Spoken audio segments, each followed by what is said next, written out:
Hi, and welcome to Bob Wren Stadium. Here we have the first game of the doubleheader between your Ohio Bobcats and the Canisius Golden Griffins. Canisius has been hot with their bats in the last couple of days, although they were slowed down in their last game on Tuesday. Previously to that, they scored 10-plus runs in their last 8 games. However, Ohio Bobcat starting pitcher Jacob Tate will look to slow them down. Tate is 2-3 on the season with a 5.18 ERA. He has 27 strikeouts and he's pitched 33 innings. Opposite of him is Canisius starting pitcher Matt Duffy. Duffy has an ERA of 3.49, 74 strikeouts. He's a record of 4-2, and he has 56.2 innings pitched. For the Canisius Golden Griffins, their lineup is going to be hitting first is going to be Mike DeStefano. Hitting second is going to be Brennan Chisholm. Hitting third is going to be one of the best players in the MAC, Max Grant. Hitting fourth, their DH, Mike Steffen. Hitting fifth, their first baseman, Vinny Sciarenza. Hitting sixth, Dylan Vincent. Seventh is Kenny Dotson. 8 is Carlin Dick. And hitting last for the Canisius Golden Griffins is Mike Mazzara. For the Ohio Bobcats, hitting first, Isaiah Peterson, who does not miss a game. Hitting second, A.J. Roush. Hitting third, Colin Kasperbauer, who's one of the leading players for average in the MAC. Hitting fourth, Mason Minzy. Hitting fifth is Spencer Harbert. Hitting sixth is the DH Will Sturrock. Seventh is Michael Richardson. 8 is Cale Baker. And 9 is Xavier Hendages. And here we have Mike DeStefano stepping up to the plate. DeStefano in the left-handed batter's box as he takes the first pitch, and it's right down the middle for a strike. Mike DeStefano on the season is having a great season, as are most of the Canisius Golden Griffins. DeStefano is hitting .360 on the season as he grounds one over to Cale Baker at first base. Baker collects it, makes the play, and that'll be the first out for the Bobcats. Jacob Tate made quick work of that first out there as he got DeStefano to roll over one down to Cale Baker. An easy play for the first baseman. Now coming in is their second hitter, Brennan Chisholm, who's playing third base today. Chisholm on the season is hitting .357. He has 4 RBIs. He's played 14 games this season, and he's facing the lefty, a good matchup for him from the right side. Chisholm takes the first pitch, and that one is going to be a ball. As Jacob Tate comes set at the hip again. Sends that one in.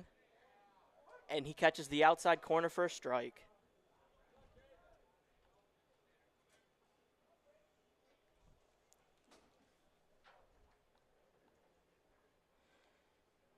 Chisholm takes the second pitch. It's up high for a ball. And Chisholm, who has 10 hits and 6 runs in his season this season. He's playing this time second for the Canisius Golden Griffins. I said, he doesn't play too many games, only 14 out of their games, but they trust him enough today. As I said, the Griffins are coming off an insane 3-game series against Marist, where they scored over 40 runs in that game. They scored 45 runs before facing Niagara on Tuesday and being held to just 1 run as Chisholm takes another one for a strike. This is a full count with 1 out in the first inning. Jacob Tate, who made quick work of the first batter, now has a full count against this one. And Chisholm swing and a miss on a ball a little up high and outside, but Tate gets him to chase, and that'll be out number 2. First guys up, 2 guys up and 2 guys down for Jacob Tate. Tate from Louisville, Tennessee. He's a redshirt sophomore, and he's one of the rare full Ohio starters, as they commonly throw openers in these games. But along with Edward Cutt, Jacob Tate's one of their starters from the left-hand side. As he throws a pitch to the lefty, who he gets to roll over to second base. And that'll be the last out of the inning as Michael Richardson collects that one and gets the out. And that's the end of the first inning. We'll now go down to the second for the Ohio Bobcats' first at-bat.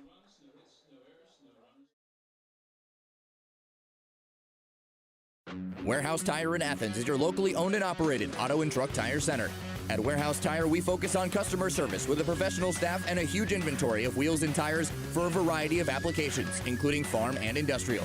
We feature top brands including Michelin, BF Goodrich, and Uniroyal. Warehouse Tire is also a full-service auto service shop.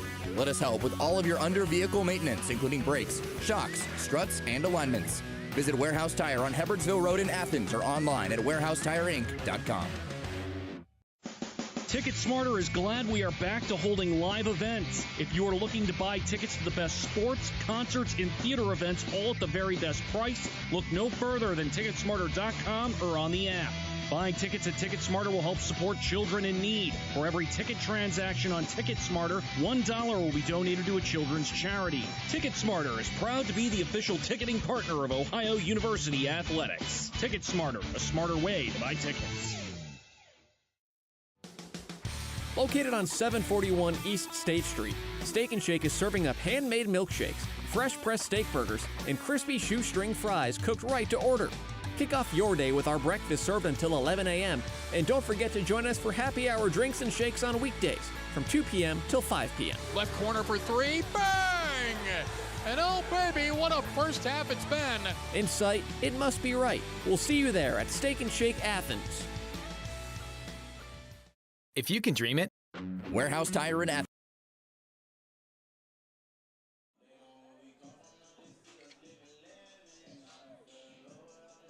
Welcome back to Bob Wren Stadium as it's the Ohio Bobcats' turn to hit.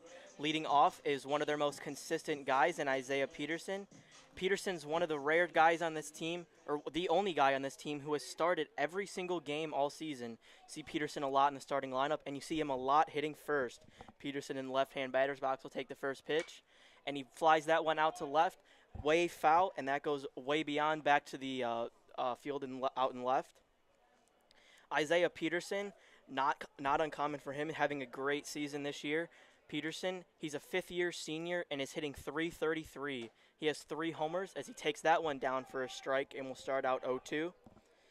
Peterson, he has 3 homers and he started every game, as I said. He hit .283 last season as he takes this pitch.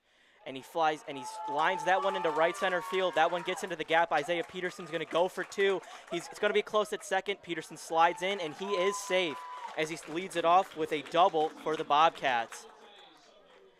Canisius is one of those teams that is very hot at the plate, but they're not as good in the field.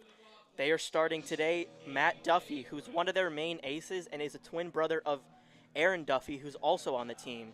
Duffy, as I said, a 3.49 ERA, as he will face A.J. Roush right now. Roush is playing right field.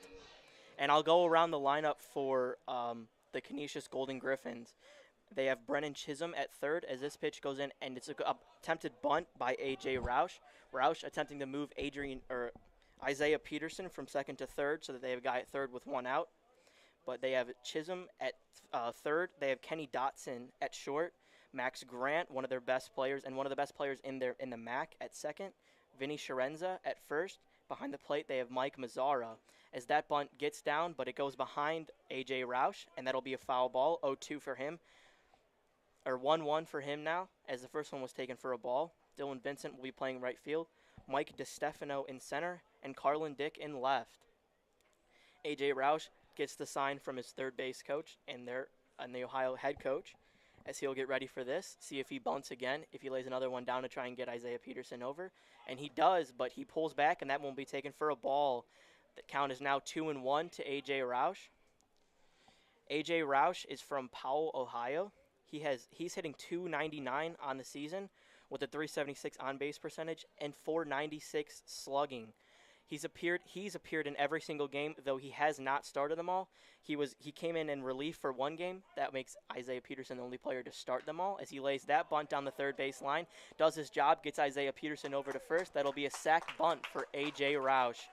And now the Bobcats, with Mason Minzy up, has a guy on third and just 1 out. Or Colin Casperbauer will be up. Mason Minzy was just collecting that bat. Casperbauer is one of the leaders in averages in the Mid-American Conference. He's hitting .384 with a 466 on base and 527 slugging. He's got 1 homer on the season and 25 RBIs. So normally hitting around this 3-4 spot, he's very common with guys being on base, especially with Isaiah Peterson hitting in the first spot. And he gets a lot of RBIs as he watches the first one on the inside corner for a strike.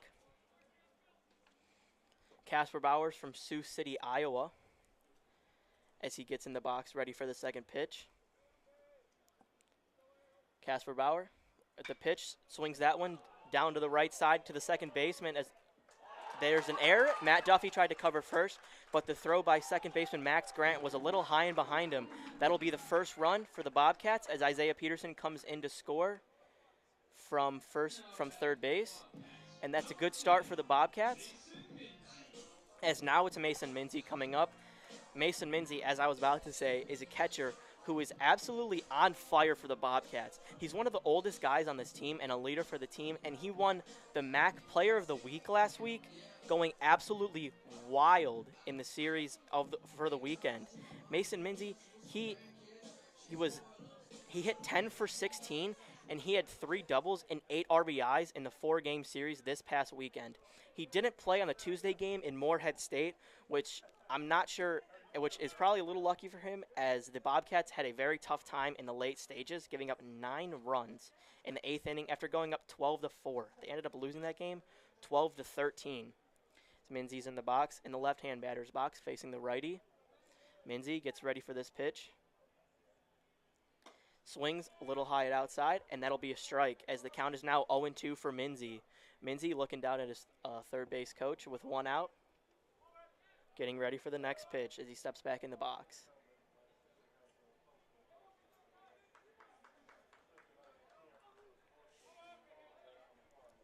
With Casper Bauer taking the lead off first, the pitch comes in. Minzy takes that one for a strike, strike 3. I'm not sure he likes that one that much as he paused for a little bit at the plate, but he will walk off. Now Spencer Harbert to the plate. Spencer Harbert is hitting 246 on the season with a 307 on-base percentage and 518 slugging. He's got 15 extra base hits out of his 28 hits, meaning over 50% of the time when Harbert gets a hit, he's getting at least to second, as there's a pickoff attempt at first. Not a full-hearted pickoff attempt, as it was just making sure that Colin Casper Bauer knew that he was paying attention. And Matt Duffy back in his stance, getting ready for the next pitch. Sends it a little outside, and it's rolled a little bit over by Spencer Harbert, and Harbert just unable to make it to first, as that one also goes to Max Grant. Max Grant makes the play this time after having an error on the last one, and that is the end of the inning for the Bobcats, as they put up 1 run on an error after Isaiah Peterson scores from third on Colin Casperbauer's RBI, and we'll head to the second inning.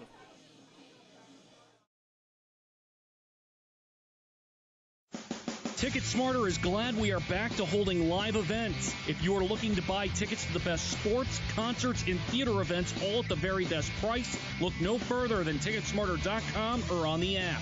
Buying tickets at TicketSmarter will help support children in need. For every ticket transaction on TicketSmarter, $1 will be donated to a children's charity. TicketSmarter is proud to be the official ticketing partner of Ohio University Athletics. TicketSmarter, a smarter way to buy tickets. Located on 741 East State Street, Steak 'n Shake is serving up handmade milkshakes, fresh pressed steak burgers, and crispy shoestring fries cooked right to order. Kick off your day with our breakfast served until 11 a.m. And don't forget to join us for happy hour drinks and shakes on weekdays from 2 p.m. till 5 p.m. Left corner for 3, bang! And oh baby, what a first half it's been. In sight, it must be right. We'll see you there at Steak 'n Shake Athens. If you can dream it, you can do it. Maybe your dream is to have a vacation cabin in the woods. Or maybe your dream is to open up a cat cafe. Who ordered the milk? At Ohio University Credit Union, your dreams are our dreams, and we have the money to lend that will make them a reality. OUCU offers great loan rates, flexible terms, and fast responses on your application. Not a member? You can join. Really? Stop by a branch or visit oucu.org. Equal housing opportunity. Loan subject to credit approval. Federally insured by NCUA. MLS number 433809. When you order your groceries online with ClickList from Kroger, you can do your shopping anytime, anywhere, like the gym, the office, or your favorite comfy couch. And whether you place your order on your phone, tablet, or computer, it's still your neighborhood Kroger. So you'll find all the fresh choices, low prices, and great deals you love. And you'll save time, too. Try ClickList from Kroger with same-day pickup. Check it out at Kroger.com. Fresh food, low prices at Kroger. Sends another one in as it's flied out to right field. We've all seen the tragedies associated with drug activity and impaired driving in our state. This is Trooper Conkler of the High State Highway Patrol's Athens Post. We need everyone's help to keep drugs out of our communities, keep impaired drivers off our roads, and get people to make good decisions when driving. Traffic and community safety is the responsibility of everyone. You can do your part in calling pound 677 to report drug activity and impaired or reckless drivers to law enforcement.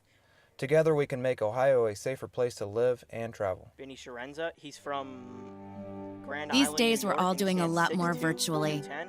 which is why at Ohio Health, Sharenza we've is expanded playing our first virtual base care as he had options that and ball just thrown availability over to his make head it in even the last easier inning to for get an error safe that expert sent the care at first run home. for Isaiah Peterson. That includes Although he virtual probably visits might with have over scored 1,000 anyway, trusted as he takes providers that in pitch for a every ball, medical now 2 balls specialty. and no strikes for Learn more Jacob about Tate. our virtual health In his options second at batter, did better ohiohealth.com/virtual overall. See health. if he can continue to make quick work of this Canisius Golden Griffins lineup.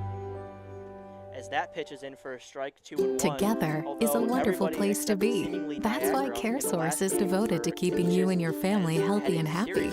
We promise you not only reliable health care, but also a helping hand with whatever your family needs to succeed. It's why more moms in Ohio choose CareSource for Medicaid than all other plans combined. Things only get better when we work together. And together, there's nothing we can't do. We are one. Learn more at caresource.com. The past year and a half, we've all been part of unprecedented times that have been heavy. At Integrated Services for Behavioral Health, we have been here for you throughout the heaviness of the pandemic and will continue to be here for you whenever you need us. Checking in on your behavioral health and well-being is more important than ever. If you feel like you can benefit from home or community-based support, counseling, peer recovery support, and a myriad of other services we offer, please call us at 800-321-8293. We're here for you. Jumpstart your day at the Fairfield Inn and Suites in Athens. Enjoy complimentary hot breakfast, then unwind on our beautiful outdoor patio, which includes a gas fire pit and barbecue grill. Conveniently located on East State Street, just a short drive from the Ohio University campus and uptown Athens, the Fairfield Inn and Suites is situated near many shopping and dining venues. At the Fairfield Inn and Suites, you're our #1 priority. Call 740-589-5839 to book your next visit to Athens, or find us online at fairfieldinn.com. Dylan Vincent. Bobcat fans, the U White family of dealerships is your hometown Athens dealer. And to show our commitment to the community, we're offering free car washes for Ohio University students and faculty, as well as college grad discounts with all of our new brands. But that's not all. We provide free concierge service for faculty. We'll pick up your vehicle and drop it back off after service. Take advantage of our leases and under $200 per month. Come visit. Located on 741 East State Street, Steak and Shake is serving up handmade milkshakes, fresh pressed steak burgers, and crispy shoestring fries cooked right to order. Kick off your day with our breakfast served until 11 a.m. And don't forget to join us for happy hour drinks and shakes on weekdays from 2 p.m. till 5 p.m. Left corner for three, bang! And oh baby, what a first half it's been. In sight, it must be right. We'll see you there at Steak and Shake Athens.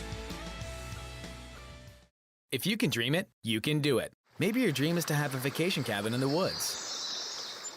Or maybe your dream is to open up a cat cafe. Who ordered the milk?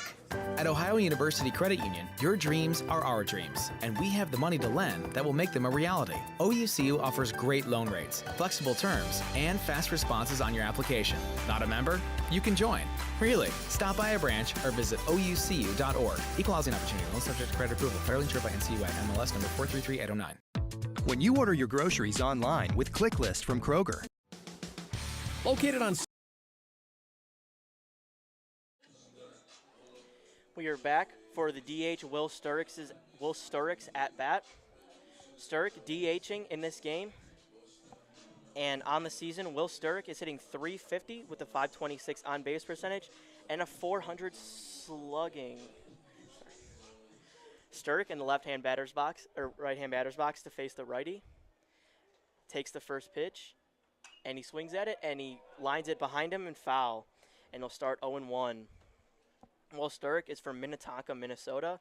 He is 14 for 40 overall on the season, and he is 4 for 7 in pinch hit. He started the season in mainly pinch hitting rolls as he lines that one to short, rolls over it, and he can't beat it out to first. Sturrock has started the last 5 games for the Bobcats after hitting a lot in a pinch hitting role, and as I said, he went 4 for 7, but 14 for 40 and now 14 for 41 on the season.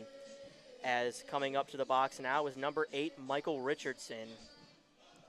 Michael Richardson hitting .265 on the season with a .390 on base and .310 slugging. Gets ready for the first pitch. And he lines that one to center field.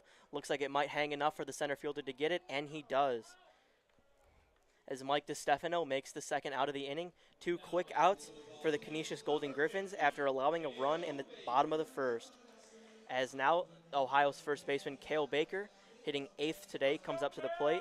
Cale Baker, having a tough season, is mostly a defensive first baseman for the Bobcats, hitting .176. Although he hit .208 last season at Ole Miss. He's got 2 home runs on the season. And he's a graduate student for the Bobcats, another one of their leaders in the dugout. As he gets ready and looks at the first pitch. First strike. 0-1 on the count for Cale Baker with 2 outs in the inning. Cale Baker, he's from Gahanna, Ohio. And he, as I said, is a transfer from Ole Miss. Getting ready for the second pitch. Swings and lines that one foul. That was an inside pitch, and he was way early on it, leading to that one going right at the Ohio Bobcat dugout for a foul ball. Now down in the count, 0-2. As Matt Duffy tries to match his counterpart in the second inning with another 1-2-3 inning of his own.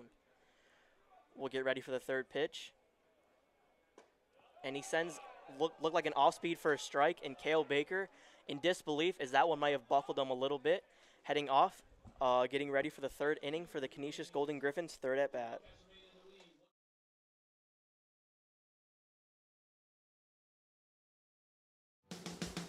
Located on 741 East State Street, Steak and Shake is serving up handmade milkshakes, fresh pressed steak burgers, and crispy shoestring fries cooked right to order. Kick off your day with our breakfast served until 11 a.m. And don't forget to join us for happy hour drinks and shakes on weekdays from 2 p.m. till 5 p.m. Left corner for 3, bang! And oh baby, what a first half it's been! In sight, it must be right. We'll see you there at Steak and Shake Athens.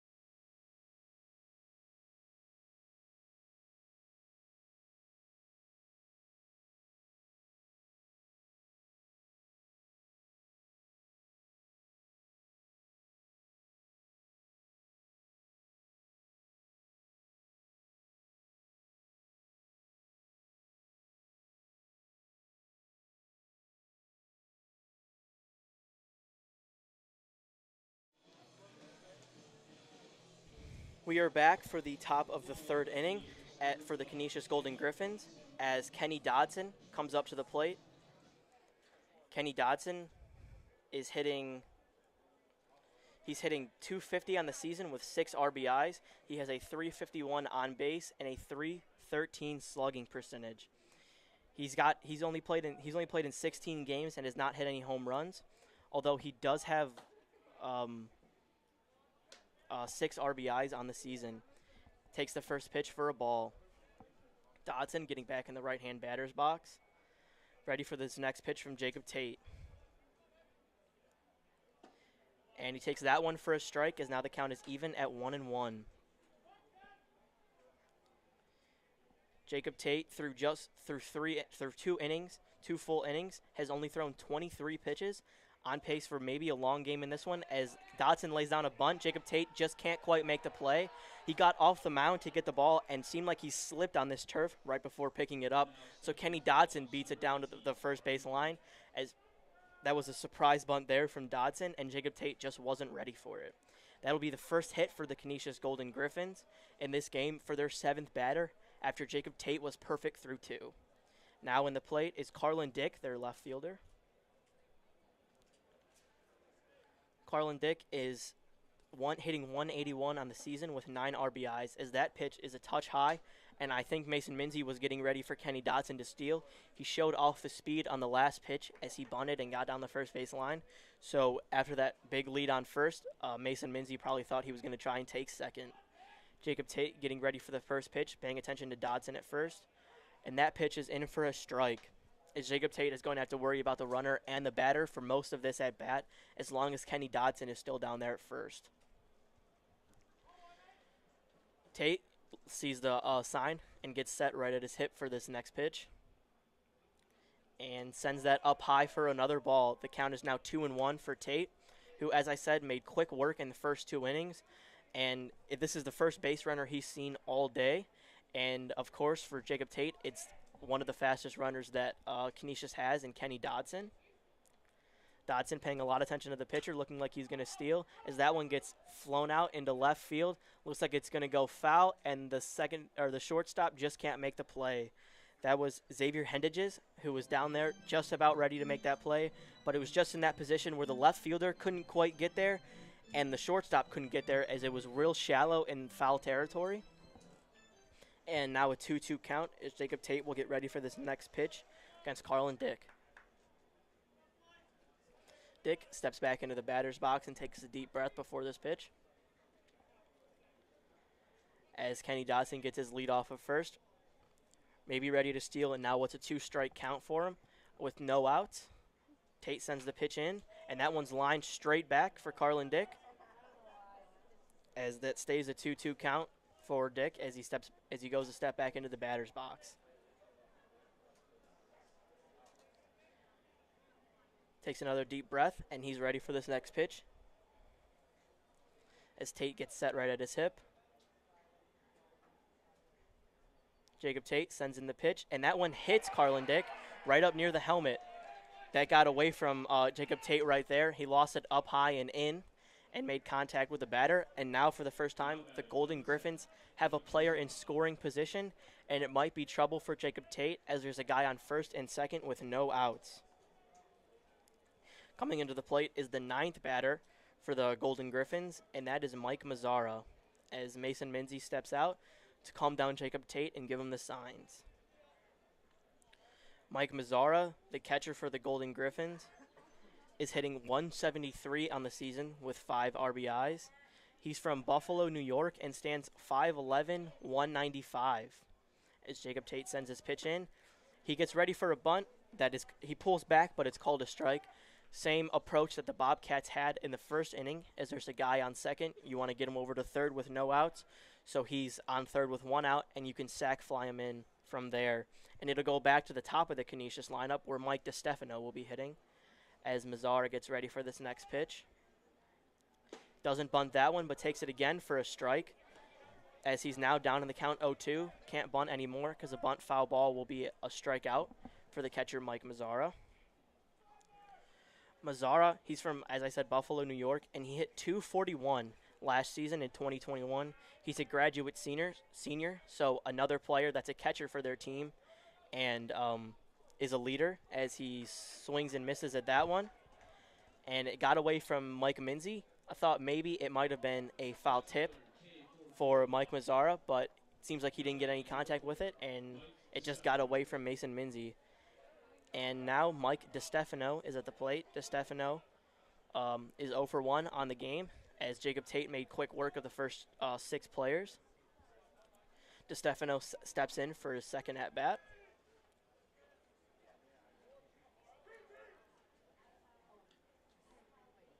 Jacob Tate sends this one in, and it's outside and low, as Minzy can't quite get a hold of it. Now grabs it, but nobody advances.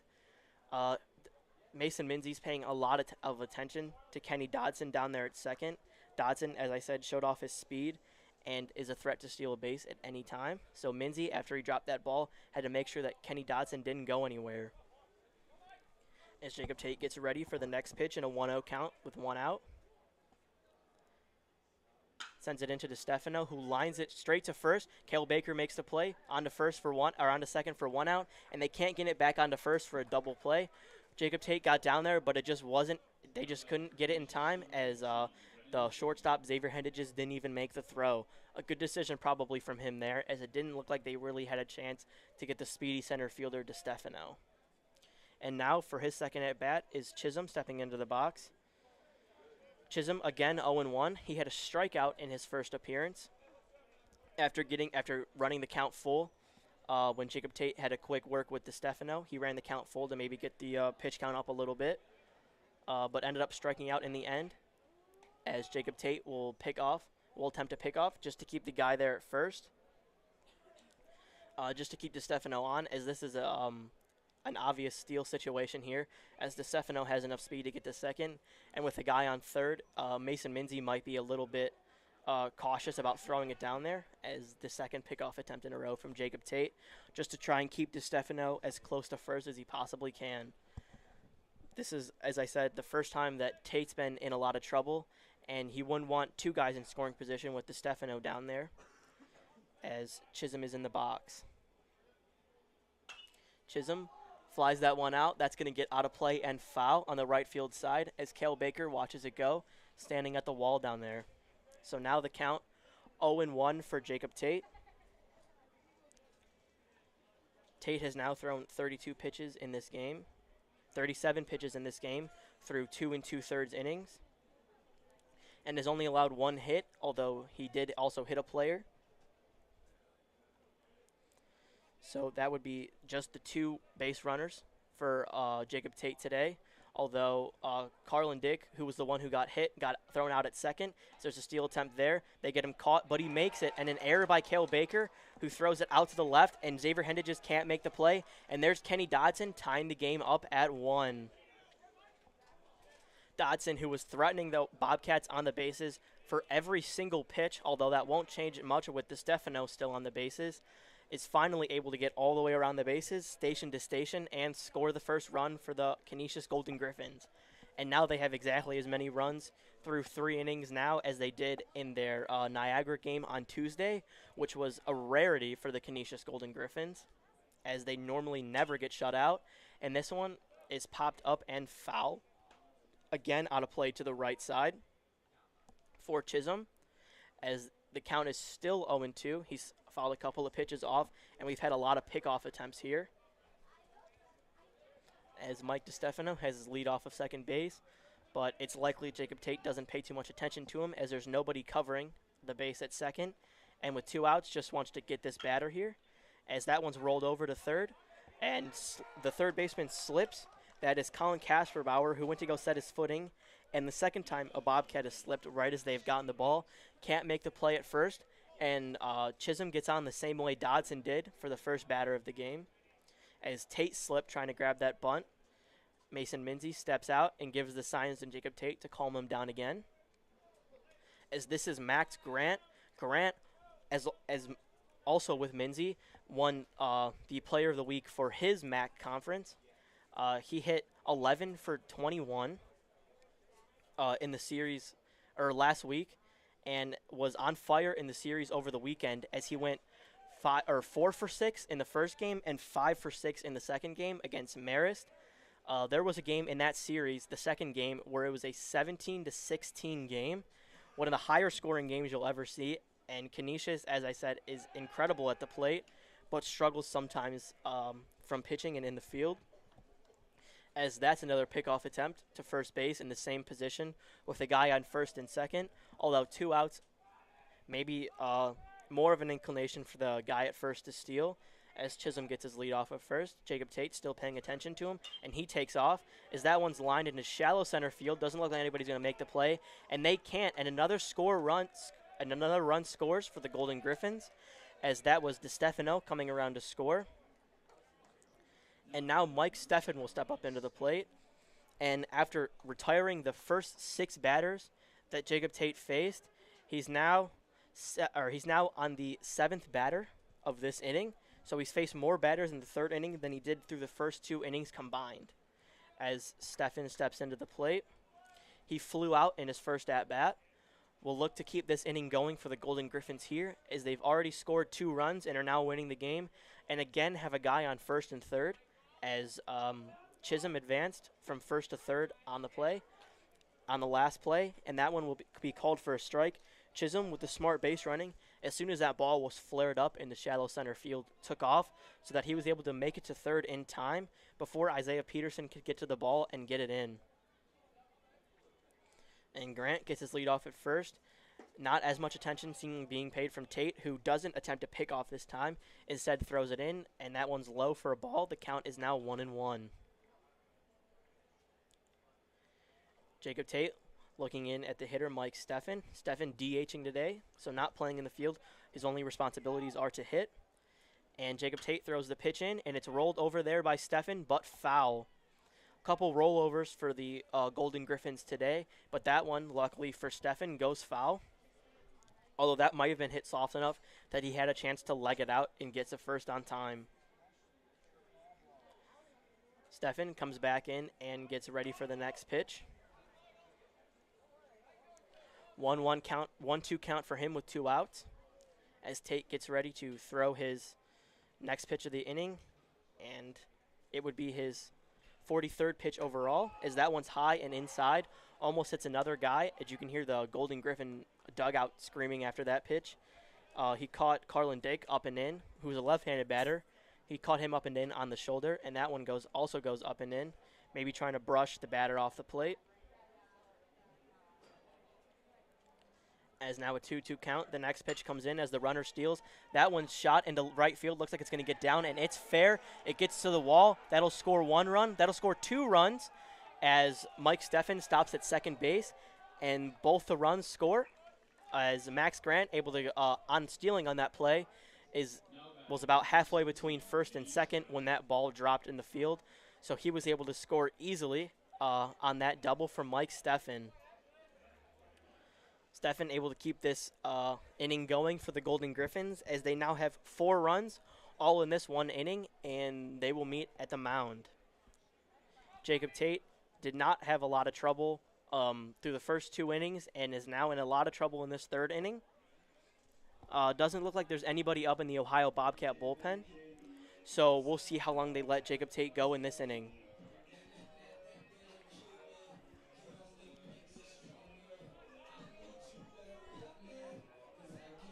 All right. So Jacob Tate, he's now mid-40s for his pitches, and he's at 40. He's at 42 pitches right now, with 3 hits and now 3 strikeouts. As the meeting from the pitching coach at the mound is over, and everybody will go back to their positions. And for Canisius, Sharenza steps back into the box.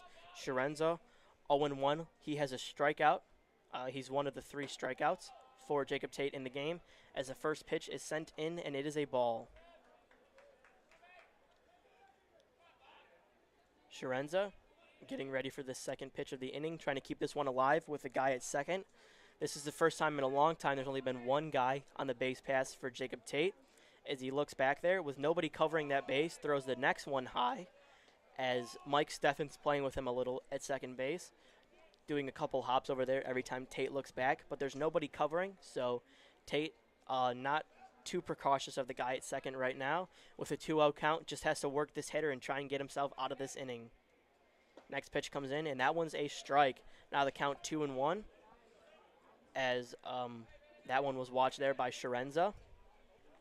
In a 2-0 ball count, that was a good idea for him to let that one get past. Jacob Tate getting ready for the next pitch, gets set at the belt, and sends this one in. Also a strike, caught the outside corner there for Jacob Tate. Tate now with a 2-strike count and 2 outs in this inning, just needs 1 more strike to get out of this one, which has been a tough inning for him, where he's allowed 4 total runs. And the payoff pitch for Jacob Tate is outside. He tried to throw a curveball, but couldn't quite get the grip on that as that stayed hand side for him. And he couldn't get it to fall back over the plate as it wasn't really close there for Sharenza, who didn't flinch at it at all. Tate now in a full count with 2 outs. The runner will be running at second. Throws the pitch in, and that one's strike 3 on the inside corner. Sharenza did not think that was a strike as he was taken off down the first base line, but that'll end the inning, now down to the bottom of the 3rd for the Bobcats.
We are back here for the bottom of the 3rd at Bob Brent Stadium as Xavier Hendiges, the 9th hitter for the Bobcats, gets set at the plate.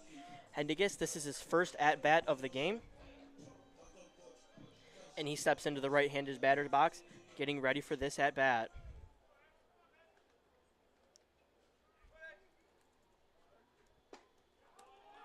Takes that first pitch in there for a strike. Xavier Hendiges is hitting .327 on the season with a .413 on-base percentage and .436 slugging. He's got 5 extra base hits and no homers as he fouls that one, a little dribbler foul, and it's picked up by the catcher, Mike Mazzara. Hendiges getting back into the box. He's from Salem, Indiana, and he hit .125 last season, although he only played 6 games, so not a very big sample size for him last season, as he's now up over 300 today. Or up over 300 on the season. Takes that pitch up and out for a ball. That'll be 1 ball and 2 strikes in the count for Hendiges.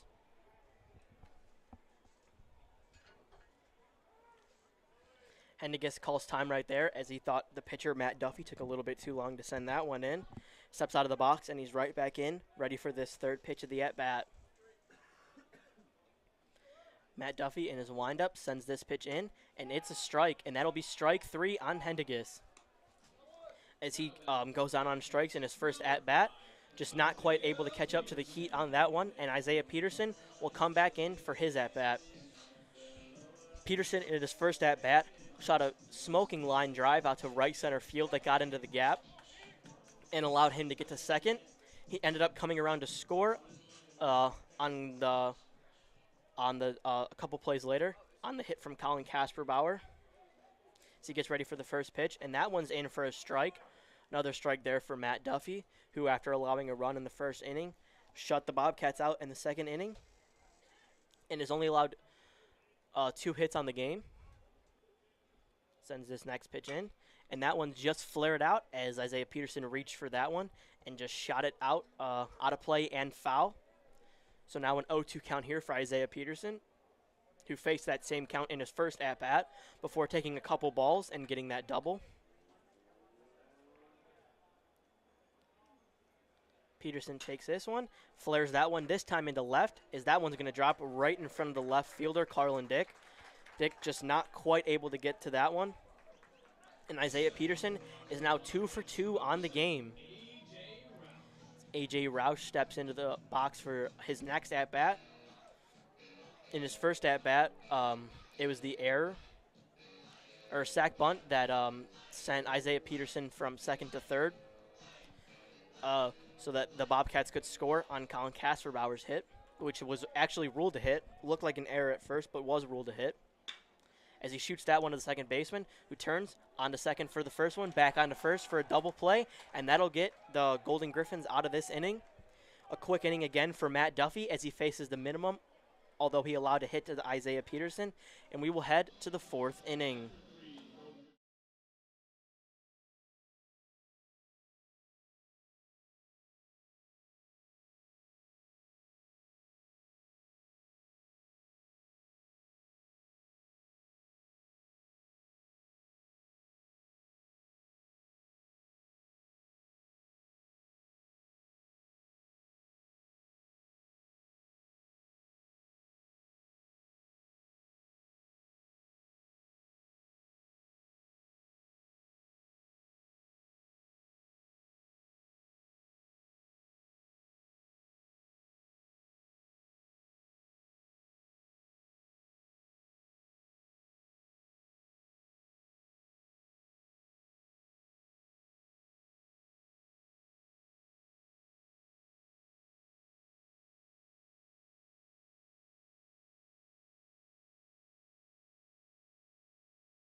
Welcome back to Bob Brent Stadium as the Canisius Golden Griffins lead the Ohio Bobcats in the fourth inning, 4-1.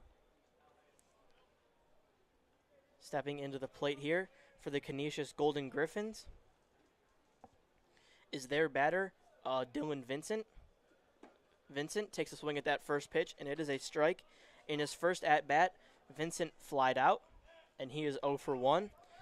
And he is the final hitter of the first 6 batters in those first 2 innings that was out. He's the 6th hitter in the Canisius Golden Griffin lineup. And after him, the Golden Griffins started that hit streak in the 3rd inning that got them 4 runs on the board. As he takes that pitch, looks like a little outside for a ball, as the count is now 2-1 for Jacob Tate.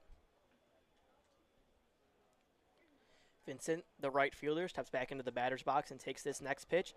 Big hack and a miss at that one, as it was a little inside, and he was trying to send that one deep to right field. The Ohio softball team is getting ready down there, and he was trying to give them a nice souvenir, but couldn't make contact with that one. As the next pitch, another strike. Jacob Tate getting back into a groove a little bit maybe there. See, you saw a rhythm for him throwing those pitches a little bit faster than I feel like we're used to. And he gets a strikeout there as Kenny Dodson's back up. Dodson, in his first at-bat, bunted it right down the third base line. Jacob Tate slipped as soon as he grabbed the ball and couldn't quite make the play. Dodson ended up going station to station to come around to score the first run for the Griffins that tied it up, as he takes the first pitch up high and outside for ball 1.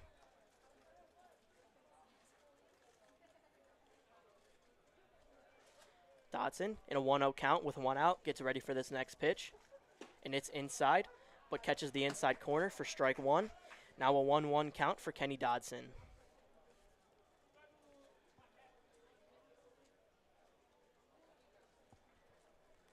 Jacob Tate gets set at the belt and sends this one in. That one is high for ball 3. Kenny Dodson, he has just two extra base hits on this season. Both of them are doubles, and he's walked 5 times. He's only attempted to steal 1 base, although he was a threat on the bases last inning for the Bobcats. He is 1 for 1, only attempted to steal 1, and he got that 1 base that he stole. Another strike. He's now 2-2. He's played in 16 games total for the Golden Griffins. As in a 2-2 count with 1 out, he takes this next pitch high and outside. That one looked like it bounced right off the heel of the glove, maybe for Mason Minzy, who gets the next ball and sends it back to Jacob Tate. Now another full count for the Golden Griffins. as Kenny Dodson gets ready for the payoff pitch in his second at-bat.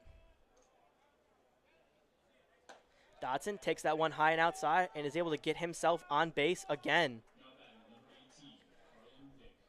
Kenny Dodson having an easy 2 innings as he's now 2 for 2 in on-base percentage in this game, as that was a walk there. But he hasn't sent that ball really much farther than the pitcher. As I said, his first at-bat was a bunt, and that one there a walk. As now for the Golden Griffins, in comes Carlin Dick, who was hit in his first at-bat right up near the shoulder, as one got away from Tate and came high and inside, and he smokes that one into right field, right by a bunch of people who were sitting down in the nice weather watching this game. And now that'll be an 0-1 count with a guy on first. Carlin Dick will step back into the batter's box and get ready for the second pitch. Jacob Tate gets his signs, steps back and gets set at the belt. Sends that one over to first base, as again he's looking at Kenny Dodson down there during his at-bat with Carlin Dick. Last time, maybe that was the reason that he was a little wild, as he was paying so much attention to Kenny Dodson on the base paths that one got away up and in and ended up hitting Carlin Dick. Tate sends this next pitch in, and that is shot out to right field. It had the distance for a home run, it looked like, but ended up going foul, as Ohio's right fielder A.J. Roush watches that one sail out of the stadium. Carlin Dick, he's looking like he's ready for this inside pitch, and he's ready to turn on anything in this at-bat, as he's got 2 hard hit balls foul to the right side, but he will get set in what is an 0-2 count, so not a great hitter's count, although he's made very good contact in both swings. He will get set for this next pitch that he lines now to right field. Doesn't get as much of that one, but still lines it out of play and foul into the Ohio bullpen, where there is somebody warming up. Jacob Tate has thrown almost 60 pitches, actually 64 pitches in this ball game through 3 1/3 innings. He's allowed 4 hits and 5 runs, or 5 hits and 4 runs, 4 hits and 4 runs.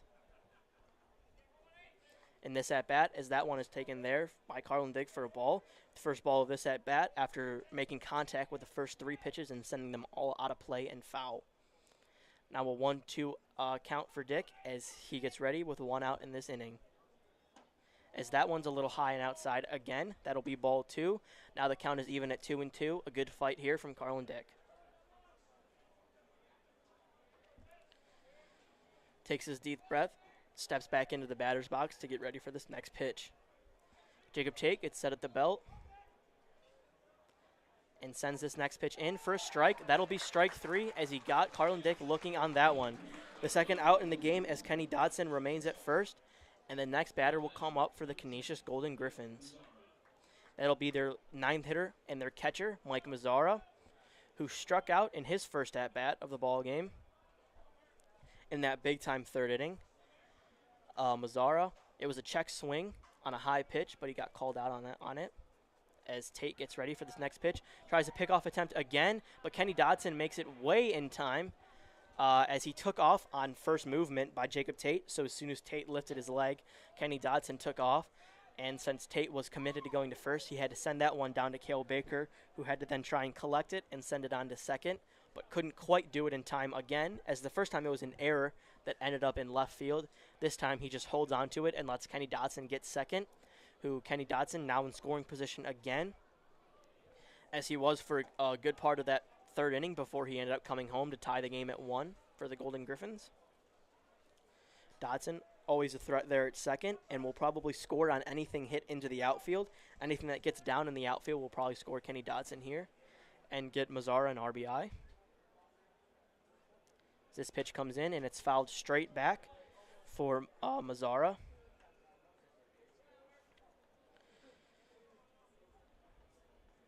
Mike Mazzara here has 5 RBIs on the season for him, 13 hits and 12 runs. He has 5 extra base hits. One of those is a home run. And 26, now 27 strikeouts on the season after he struck out in his first at-bat. Takes the next pitch in a 1-2 count.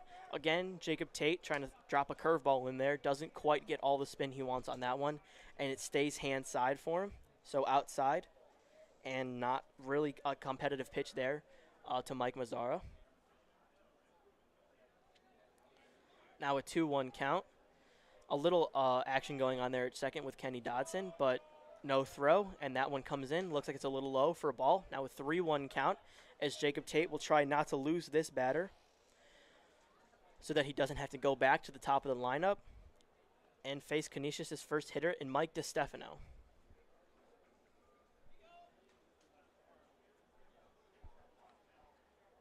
Now the next pitch comes in, 3-1 count. That'll be called a strike there as Mazzara takes that one. Now a full count with 2 outs, so Kenny Dodson should be going on the pitch.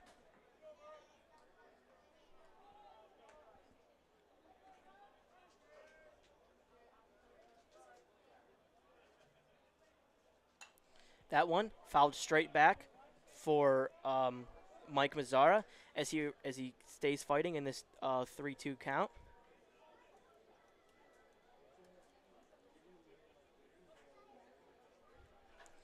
Tate back up on the mound looking in for his next sign as Mike Mazzara gets ready. Payoff pitch here again for Jacob Tate with 2 outs in the inning. And again, it's fouled way out of play for Mazzara as he keeps fighting in this 3-2 count, which is at this point just running up Jacob Tate's pitch count. There isn't too much action anymore in the bullpen as they will let Jacob Tate stay on this leash. He's thrown 70 pitches in this game through not even 4 innings quite yet, just 3 2/3. Sends that one in, and it's a called strike 3. So Mike Mazzara watches that one go in. Looks like it was a pretty good pitch, but Mazzara, after fighting the first couple off, lets that one come in for strike 3, and that'll end the inning with no damage done for the Golden Griffins.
Welcome back here to the bottom of the 4th inning as Colin Casperbauer steps up to the plate. Casperbauer, 1 for 1. He has that 1 RBI that sent Isaiah Peterson in for the first run of the game, but the Bobcats have not been able to score since. Casperbauer on the first pitch lines that one into left center field, and it gets down and it gets to the wall. Colin Casperbauer riding first, heads to second, and he gets there way in time with a stand-up double to lead off the inning. Casperbauer, last time that happened, it was Isaiah Peterson in the first inning, and Isaiah Peterson came around to score. Also, last time that happened, A.J. Roush came up to the plate and immediately got the sign that he was supposed to bunt to send Isaiah Peterson to third. We'll see, though. Minzy, as I said, is the reigning co-MAC player of the week for the Mid-American Conference. And I don't know if you'll want to take the bat out of his hands the way he's swinging right now, though he got the off day on Tuesday. He's been he's been on fire for the last couple of games as he doesn't bunt. Takes that one high and outside. Mason Minzy on the season, as I said, is hitting .328. He actually did play on Tuesday against Morehead State. He went 1 for 4.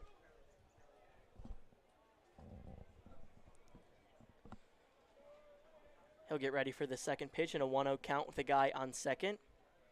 Minzy, a good leader on this team, takes this one inside and will look to lead this team now to a closer deficit.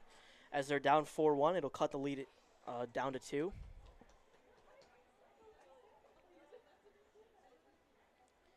Minzy in the box getting ready for the third pitch. He's in a 2-0 count, a good hitter's count for him. As he takes that one high and outside, maybe Matt Duffy pitching a little bit around Mason Minzy with first base open and a guy in scoring position, getting ready for the fifth batter, Spencer Harbert. In a 3-0 count, Matt Duffy will step back onto the mound, and we'll see if he goes after Mason Minzy in this at-bat. And if he does, we'll see if Minzy has the green light in a 3-0 count here with no outs. He does go after Minzy. It's a strike right down the middle, and Minzy takes it in that 3-0 count. Still a really good hitter's count for the catcher, Mason Minzy, who's having a great season so far. Steps back into the box and gets ready for this next pitch. Minzy takes this one, swings at it, but lines it, or pops it up way foul out to the left side, and now a full count. So Canisius pitcher Matt Duffy able to fight back into this at-bat. And now it's a full count, and he's getting ready to throw the payoff pitch to Mason Minzy with a guy on second in scoring position. Matt Duffy gets set, ready to throw this payoff pitch in this at-bat. Lets it in, and Mason Minzy just gets a piece of it, lining it right above the catcher's glove, Mike Mazzara, and straight back into the netting behind the plate. Minzy just able to fight that one off there, as Canisius pitcher Matt Duffy, who started this game giving up a run in the first inning, has now had his Jacob Tate-like last couple of innings, as Mason Minzy lines that one straight back into the netting behind the plate. And it's still a full count at 3-2. As Matt Duffy has now thrown 32 pitches, just 32 in this game, through 3 innings, even though he's given up 2 doubles. He's made quick work of these batters who, other than Mason Minzy right now, haven't really run the count up that far on Duffy. He throws this payoff pitch again, and it is low and inside for ball 4 as he sends Minzy to that open first base. Now Spencer Harbert steps into the plate with a guy on first and second. Harbert, in this first at-bat, he grounded out as the catcher, Mike Mazzara, goes on to meet with the pitcher, and he'll talk to Matt Duffy for a little bit as we take a break.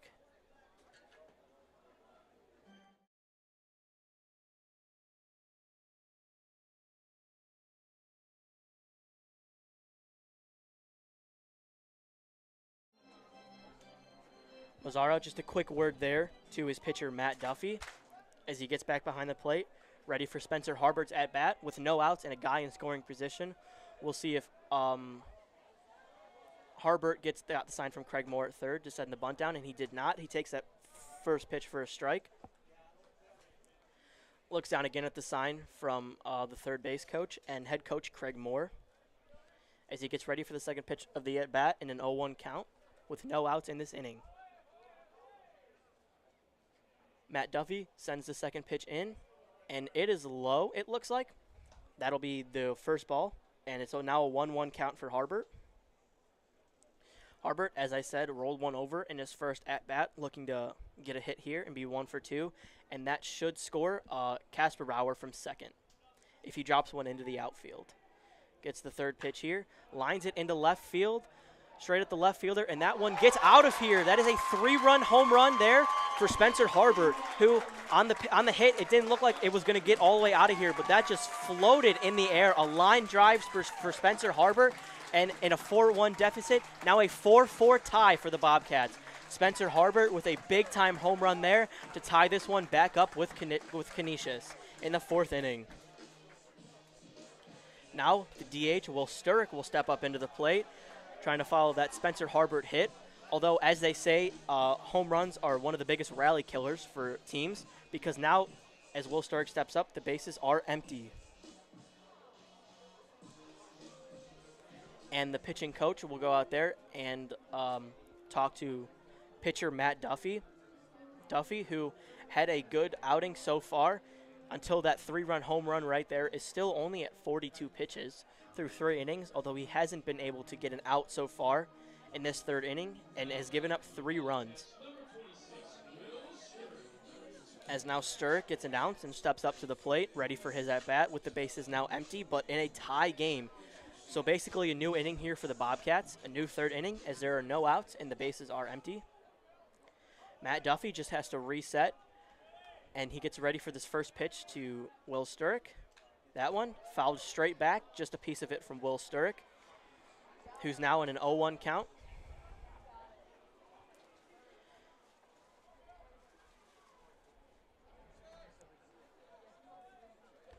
In Sturck's first at-bat, he's 0 for 1. He also grounded out, just like Spencer Harbert, as he lines that one out to right and goes straight back at the Canisius dugout, and that'll be a foul ball. Now 0-2 for Will Sturck, down early in this count, and Matt Duffy, who's still low on pitch count but has given up 4 runs, 3 of them in this inning, gets ready for this next pitch.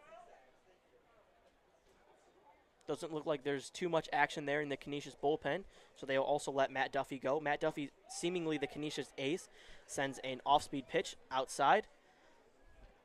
Good take there by Sturck as he lets that one float outside into the left-hand batter's box. Steps back into the right-hand batter's box and gets ready for this 1-2 pitch. Matt Duffy, sends that one outside. Now a 2-2 count for Will Sturck, who battled back from an 0-2 count to begin with. Now even. Gets ready for this 2-2 pitch. And that pitch from Matt Duffy will be, again, outside, an off-speed pitch that Will Sturck looked like he was about to let fly, but was able to take that one, just stopped his swing real early. And now a full count for Will Sturck, who fought all the way back now from an 0-2 count. Gets ready for this payoff pitch here for Matt Duffy, and that pitch is fouled and goes right into the glove of Mike Mazzara, who's able to squeeze it. That'll be the first out of the inning as Matt Duffy fans Will Sturck, and now Michael Richardson will be stepping up to the plate. Richardson flew out. He's 0 for 1, flew out in his last at-bat.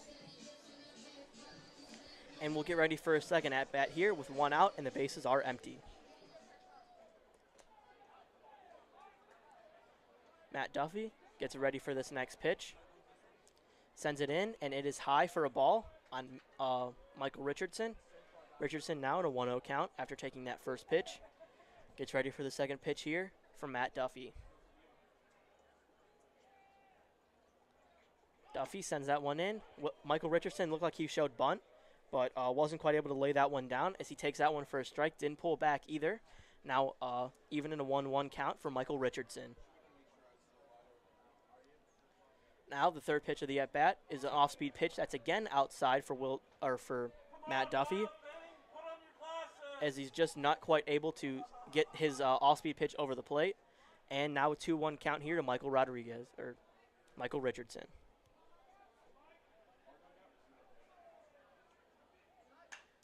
As that one's flared to the first baseman and just caught, and the shift there for Canisius had the first baseman, Vinny Sharenza. He was shaded over a little bit towards second base, and that one was flared right to him as he was able to jump and make that catch. Now Cale Baker steps up to the plate. Baker struck out in his first at-bat. He struck out looking. And we'll get ready here. A sub-200 batting average for Cale Baker, who's a very good defensive first baseman, although he does have a throwing error in this game. The first pitch comes in, and that one is inside there for a ball to Cale Baker, who takes that one. So 2 outs in this inning, and the bases are empty here for Cale Baker, as he will look to get something going again for the Bobcats, who have already put in 3 runs in this inning and tied the game up at 4. Now the next pitch from Matt Duffy comes in, and it is high and a ball 2. Cale Baker doesn't offer it that one. Now in a hitter's count, up 2-0.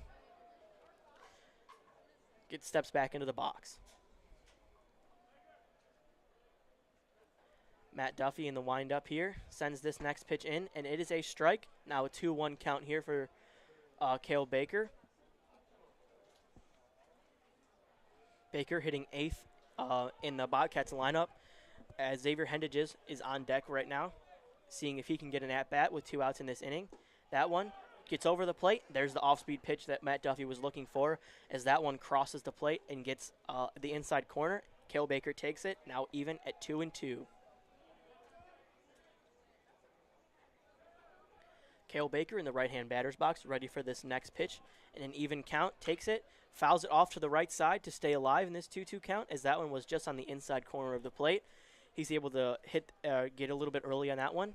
Not able to keep it in play, but send it where it was pitched, straight to the wall near the Ohio dugout.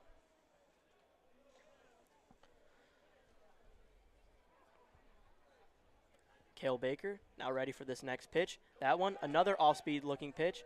And Cale Baker offered at it, but as the first base umpire says, didn't quite go all the way. Great take there by Cale Baker, as Matt Duffy has been sending a couple of off-speed ones that have all ended up outside in 2 strike counts. First to Michael Richardson and now to Cale Baker, and none of them have been offered at. As Duffy gets ready for this next pitch, sends it in, and that's another strikeout there for Cale Baker. He's gone down looking, and he's gone down swinging as we head to the top of the 5th inning.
We are back here at Bob Wren in the top of the 5th inning. The Bobcats send back out their tall lefty, Jacob Tate, who has thrown 78 pitches and given up 4 runs in this game right now.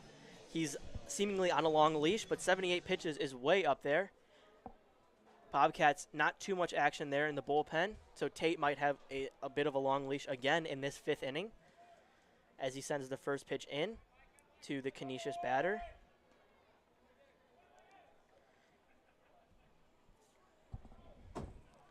Now, Jacob Tate will get ready for the next pitch. Sends it in. That one lined straight foul to the right side.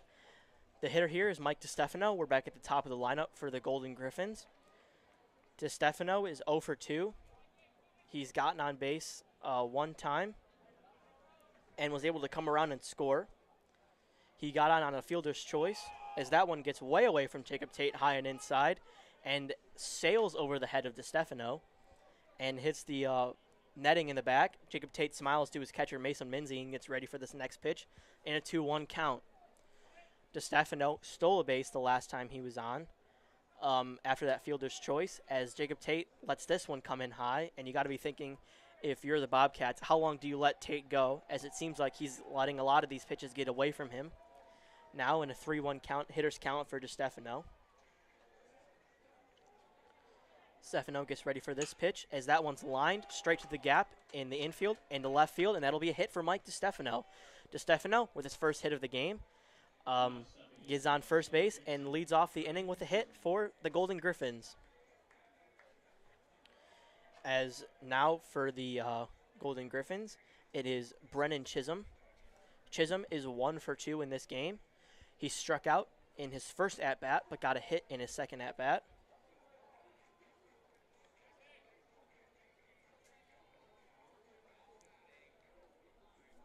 Chisholm gets ready for this first pitch, lays down a bunt that goes straight to Tate. Tate takes a look at first, tries to send it there, but he doesn't quite get it there in time. He might have hesitated a little bit, thinking about going to second to try and get DeStefano out, and wasn't able to turn it and throw it to first in time. That's the second bunt that Jacob Tate has let be a hit. As now the Golden Griffins have a runner on first and second to lead off this 5th inning. After trying to answer that 3-run Ohio Bobcat inning, where Spencer Harbert smashed a home run, a line drive home run straight into left field. And now into the box for Canisius is number 8, Max Grant, one of the main hitters you'll want for the Golden Griffins in this at-bat. As I said, he's one of the best hitters in the MAC and leads the MAC in average, hitting .414 coming into this game on the season. Max Grant in the left side gets ready for the second pitch after taking the first one for a ball. Is looking to answer that 4th inning for the Bobcats, where there was a 3-run home run, see if he can do that one of his own. It was the same situation for Spencer Harbert, a guy on first and second, and he blasted one to left field. Now Max Grant from the opposite side of the plate, we'll see if he can match or at least get a ball into outfield to see if he can score this run from second, which is DeStefano. DeStefano does have the wheels that if a ball drops into the outfield, he should be able to score on it. And Max Grant flares that one to the left. It gets down at the wall, and that's a double for Max Grant. Max Grant will get it second, but the guy from first will not be able to score. That was Brennan Chisholm at first. He doesn't quite get into score. He goes from first to third, though, on that double from Max Grant. That one looked like it was just poked from Grant, but bounced off the wall before it even hit the ground, got all the way out there. Looked like it might have gone there for a second as Ohio's left fielder Spencer Harbert stared at it after hitting a home run of his own. Goes into the same spot and bounces off the wall. Now 5-4 for the Golden Griffins, as Mike Steffen will step into the box with a guy on second and third in good position with no outs. And again, the pitching coach for the Bobcats will head out to the mound.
Jacob Tate's day is now over as he was replaced with Braxton Kelly. Jacob Tate, after throwing nearly 90 pitches in this game, is finally taken out after he can't get any outs here in the 5th inning. Braxton Kelly comes in. Kelly has a 9.0 ERA as he sends in the first pitch that ends up just outside. Kelly, he's 2-2 on the season. He's a senior. He has 25 strikeouts in 24 innings pitched, so just over a strikeout per inning for him so far in this season. The righty gets set at the belt and sends in this next pitch, as it is also outside, but swung at there by Stefan, who's a switch hitter. Switched over to the left side after Jacob Tate was replaced from the as a lefty.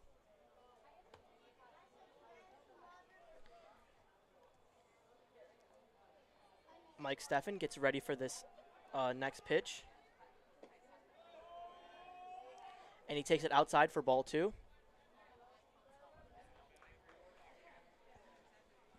Stefan on the season, he has 38 hits and 25 runs. He's had 29 games played, and he's hit 13 extra base hits. He'll get ready for this next pitch, trying just to knock a single in as he blasts that one way up into the air, and that one goes out to center fielder Isaiah Peterson, who catches that ball, but a sacrifice fly for the Golden Griffins. As Chisholm will come home to score. A perfect at-bat there from Mike Stefan, who blasted one straight up into the air and got it way deep enough for Isaiah Peterson to not be able to make a play at the plate. That was exactly what you want him to do there with a guy on third and no outs. And since there's a guy on second, the Golden Griffins will still have a guy in scoring position here as the next batter for the Golden Griffins comes in. And that is Sharenza, their first baseman. Sharenza takes this first pitch from the right side. That one's low and outside there from Braxton Kelly.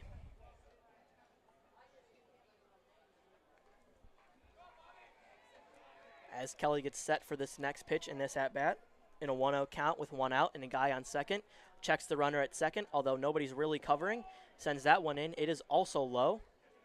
Gets the pitch back. There's nobody really covering second here for the Ohio Bobcats, so it doesn't look like they'll pay too much attention to the runner on second, although he is in scoring position. Not a threat to steal third. Kelly gets set, ready to send this next pitch in, and it looks like a little low and outside, as now it's a 3-0 count here for Kelly, who, after facing the first batter, got a pop out fairly quickly that ended up in a sac fly, but now in a tough count, 3-0 in a good hitter's count, and we'll see if Sharenza has the green light here. He doesn't, as he gets a strike sent in. Takes it, steps back out of the batter's box to get ready for this next pitch in still a really good hitter's count.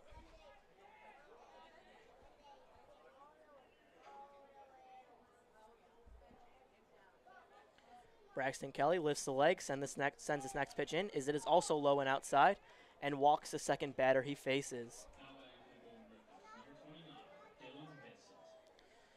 Now Braxton Kelly will face Dylan Vincent for the Canisius Golden Griffins. Vincent is playing right field today. He's 0 for 2 on the day with 1 strikeout and 1 flyout. Looking to get in the hit column today, as the first 4 batters for Canisius all have hits, and then Sharenza and Vincent now, neither of them have hits, although Sharenza walked, and that one again a little low and in the right-handed batter's box, but that one swung on there by Dylan Vincent, who is now down 0-1. Vincent set up and ready for this next pitch here, and Kelly sends it in, and it's high and inside for a ball, 1-1.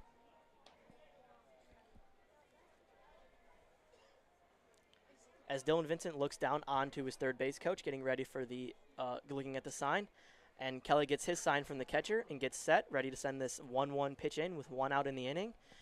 And that's sent down for a bunt. As it gets down, Braxton Kelly will see if he can make this play, and he just can't quite get there in time. That's the 3rd time today that the Canisius Golden Griffins have laid down a bunt and gotten on base because of it, and each one of them has been very good bunts just down the third base line. Nothing too hard or too far out toward the pitcher. So every time it's been the pitcher that's had to get off and field that ball, and all 3 times they have been unsuccessful. As Braxton Kelly will stand back up on the mound to get set for the next batter, Kenny Dodson. Dodson's 1 for 1 with a walk, able to get on base both times.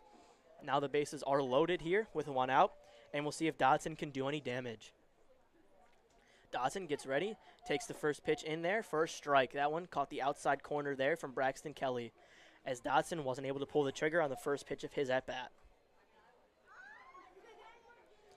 Now Braxton Kelly will get set, ready to send in this next pitch here to Kenny Dodson. Sends it in, and it's a strike again. A little bit more down the middle, maybe a little high there for Kenny Dodson, who again wasn't quite able to pull the trigger. Now down 0-2 in his third at-bat here after getting on base the first 2 times. And he'd like to get on base again with the bases loaded, would send in a run. And Braxton Kelly gets set to send this next pitch in. And he's called out on strike 3. Might have gotten a little bit of a piece of that. And that's the first out there for Kenny Dodson as he's sent back to the dugout on a strikeout.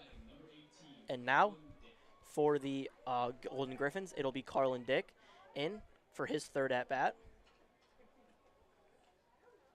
Dick is 0 for 1. He struck out looking in his second at-bat and was hit by a pitch in his first at-bat, although in his first at-bat he was out on a fielder's choice at second. So he will get ready for his third at-bat. First pitch comes in, and it's outside there from Braxton Kelly.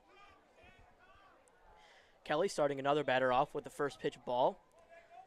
Getting ready to throw the second pitch to Carlin Dick, who is in the box and ready for this one. With 2 outs and the bases loaded, Carlin Dick will have to get on base to send a runner home. No more sac flies for the Golden Griffins. He sends that one straight on to Cale Baker, who gets down, makes the play, steps on first, and that'll be the end of the inning there for the Bobcats after they let up a couple of runs. Now we'll head down to the bottom of the 5th. Let O'Neill Hartman Insurance show you how Grange's strong value and fast claim service delivers league-leading coverage. O'Neill Hartman Insurance will find you a Grange auto policy that balances competitive rates and responsive Grange claim service. O'Neill Hartman Insurance considers Grange their go-to company for their combination of great value and outstanding claim service. Call O'Neill Hartman at 740-797-4685 or visit them online at o'neillhartman.com. You expect world-class primary care from Memorial Health System. It's time to expect more, much more. Our patients now also get free virtual urgent care.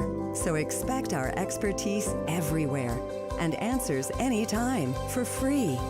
No one else offers this because we're reinventing primary care. So find out more and expect more today from Memorial Health System.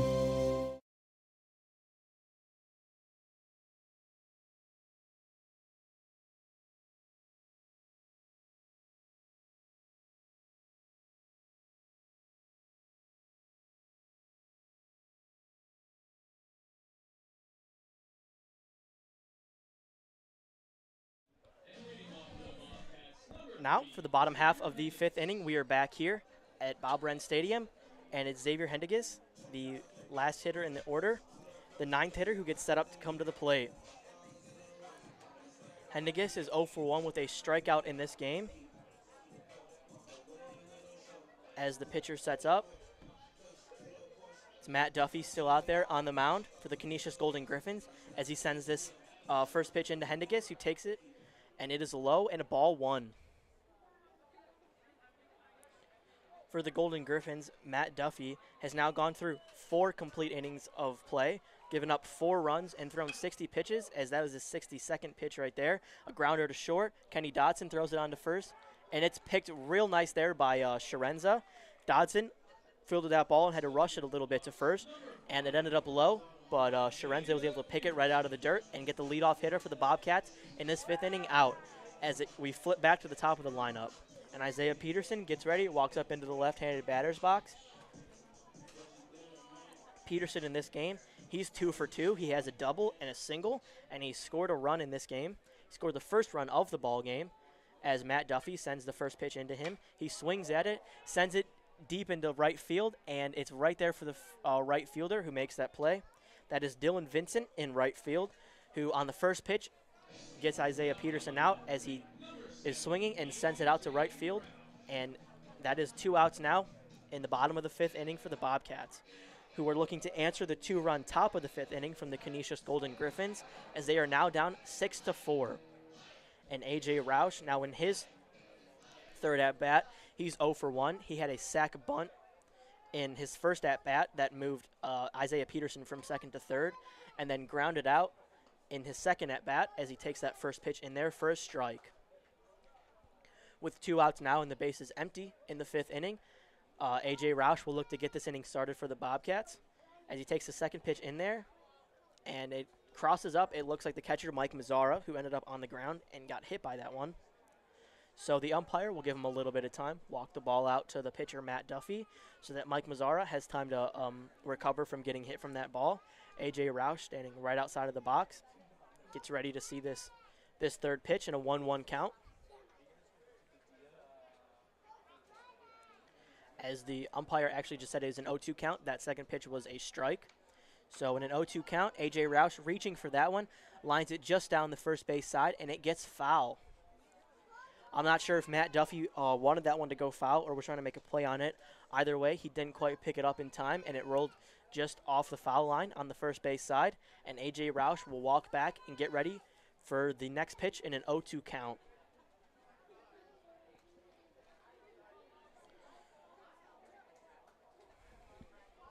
Roush, standing right outside the batter's box, is getting ready to step in as Matt Duffy takes a deep breath and gets ready for this next pitch of the at-bat. In an 0-2 count, a good pitcher's count. With 2 outs, he'll look to see if this next pitch can get him out of the inning. And that one doesn't quite cross it on the inside corner of the plate. Another off-speed pitch there that was trying to catch the inside corner and cross up A.J. Roush, but it doesn't quite get in. Stays a little bit inside, and A.J. Roush doesn't offer at it, so now it's a 1-2 count. Matt Duffy lifts his leg, sends the next pitch in, which is lined straight to Kenny Dodson, and he gets it on a short hop, but isn't quite able to corral it perfectly as A.J. Roush beats that throw onto first.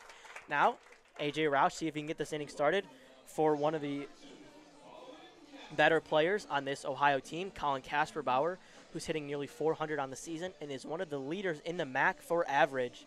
Colin Kasperbauer would be a good candidate to keep this inning alive, as Mason Minzy, who is having an incredible last couple of games, is in the in the on-deck circle, getting ready for his at-bat with his catcher's gear on. Kasperbauer steps into the box, getting ready for the first pitch in a 2-out inning. Matt Duffy gets set with a guy on first, takes a quick peek, but sets it in onto Kasperbauer, who takes that one high for ball 1.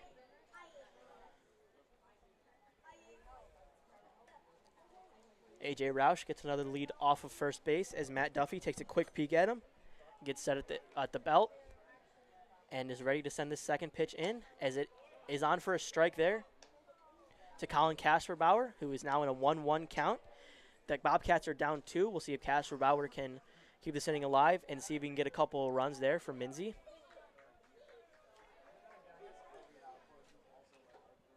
And Matt Duffy sends this next pitch in, which is lined foul down the first base line and into right field there for Colin Kasperbauer, who is now in a 1-2 count. See if he can keep this count alive and keep his at-bat alive in this next pitch here. That's coming from Matt Duffy. Duffy gets set, ready to send this next pitch in. Umpire calls time, though, for the catcher, who wasn't quite ready for the pitch. And Kasperbauer steps out and steps right back into the box and is now ready for the 1-2 pitch as Matt Duffy gets set.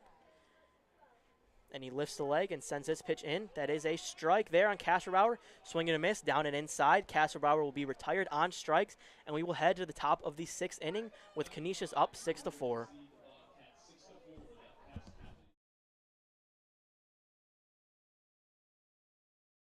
Whether you're coming to Athens to root on the Bobcats, visiting friends and family, or just in town for business, the Hampton Inn in Athens wants to be your home away from home.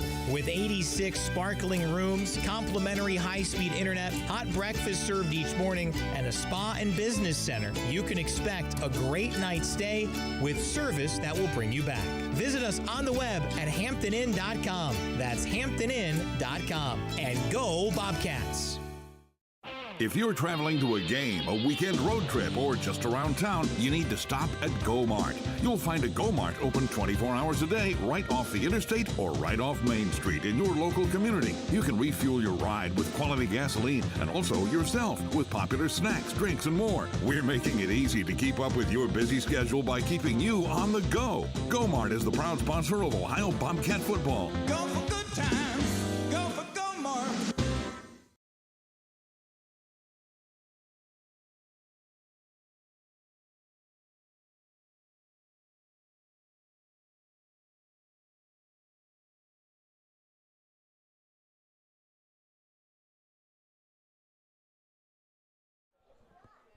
And we are into the top half of the 6th inning for the Canisius Golden Griffins as the 9-hitter for the Golden Griffins, Mike Mazzara, steps into the plate.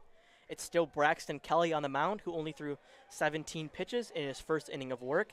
He allowed 1 hit, walked a guy, and had a strikeout.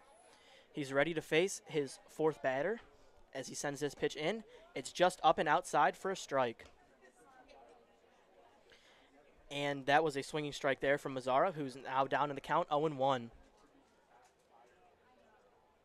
Mazzara is 0 for 2 in this game. He's got 2 strikeouts, and 1 is looking, as that one is sent outside for a ball. Now a 1-1 count to the catcher, Mazzara. As I said, he's got 2 strikeouts in this game, and his first one was looking, so he will look to see if he can put a ball in play in this at-bat, as he sends that one up and out of play. Foul to the right side. Now a quick 1-2 count here for Braxton Kelly on the 9-hitter Mike Mazzara, as he will get ready for this next pitch, and Braxton Kelly will get set. Swings the leg up and sends this pitch in. That is high. Now a 2-2 count here for Mazzara. Mazzara is trying to start this inning here for Canisius, who has 6 runs in the game. And Canisius, on this season under Mike Mazurik, they are 8-12 when they have scored 10-plus runs, as Mazzara lines that to third. And a nice scoop there by the third baseman, Colin Kasherbauer, sends that on to first and makes the play. That one, a nice dribbler down to first base, and a tough play there for Kasherbauer. Made it look easy as he sent it on to Cale Baker for the first out of the inning. But Canisius, when they score 10-plus runs, or when they have scored 10.8 runs in all of their wins, so a lot more common for Canisius just to win a game when they have at least double-digit runs, and they had double-digit runs a lot of times. 8 straight games before that game against Niagara, as the first pitch comes in here for a strike against the leadoff hitter, Mike DeStefano. DeStefano is now 1 for 3 on the ball game. He scored 2 runs and has a stolen base, as in his second at-bat he was able to get on in a fielder's choice, as he offers us that pitch that's low and away for the second strike of his at-bat. Now 0-2 in a 1-out inning, and DeStefano steps back into the box waiting for his third pitch. Braxton Kelly lifts the leg and sends that one on, and that's a taken strike 3 there by DeStefano. That pitch looked good, but DeStefano just not able to pull the trigger, as that is a quick second out in this inning. Now Canisius will send out their third hitter of this inning, which is Brandon Chisholm. Chisholm is 2 for 3 in this game. He has scored 2 runs as well, and he struck out in his first at-bat, but in his second 2 at-bats, able to get on. Both of those at-bats for him were singles, and he scored in both of them as he takes his first pitch on for a strike, hitting in a perfect spot in the lineup as he has Grant behind him. But Chisholm steps back into this box in an 0-1 count, ready for this next pitch by Kelly, who sends it on. Another strike here for Kelly, who is now making very quick work of this Canisius lineup. As he gets set for the third pitch of the inning in an 0-2 count, we'll see if he goes right after him again, or see if he tries to get him to chase. And he gets him to chase there as that one hits the ground, and Minzy sends it on to first, and he gets that out, and that is a quick inning for Braxton Kelly, who will walk to the dugout, setting the Bobcats up for the bottom of the 6th.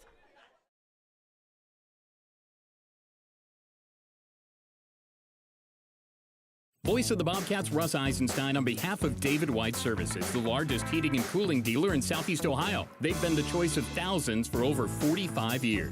Offering the most efficient Lennox heat pumps, air conditioners, and furnaces, David White Services can save you money on your heating and cooling bills. Thanks, Russ. I'm David White. And I'm Esther White Thomas, inviting you to call us today to schedule a free estimate for heating and cooling or a new gas fireplace. David White Services is a proud sponsor of Ohio Bobcat Athletics. Okay, people, we all know what's at stake in this game.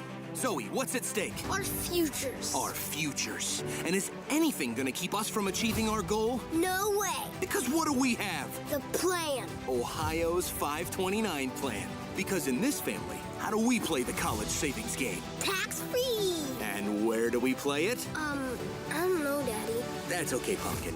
Want to win at college savings? Go to collegeadvantage.com/Bobcats.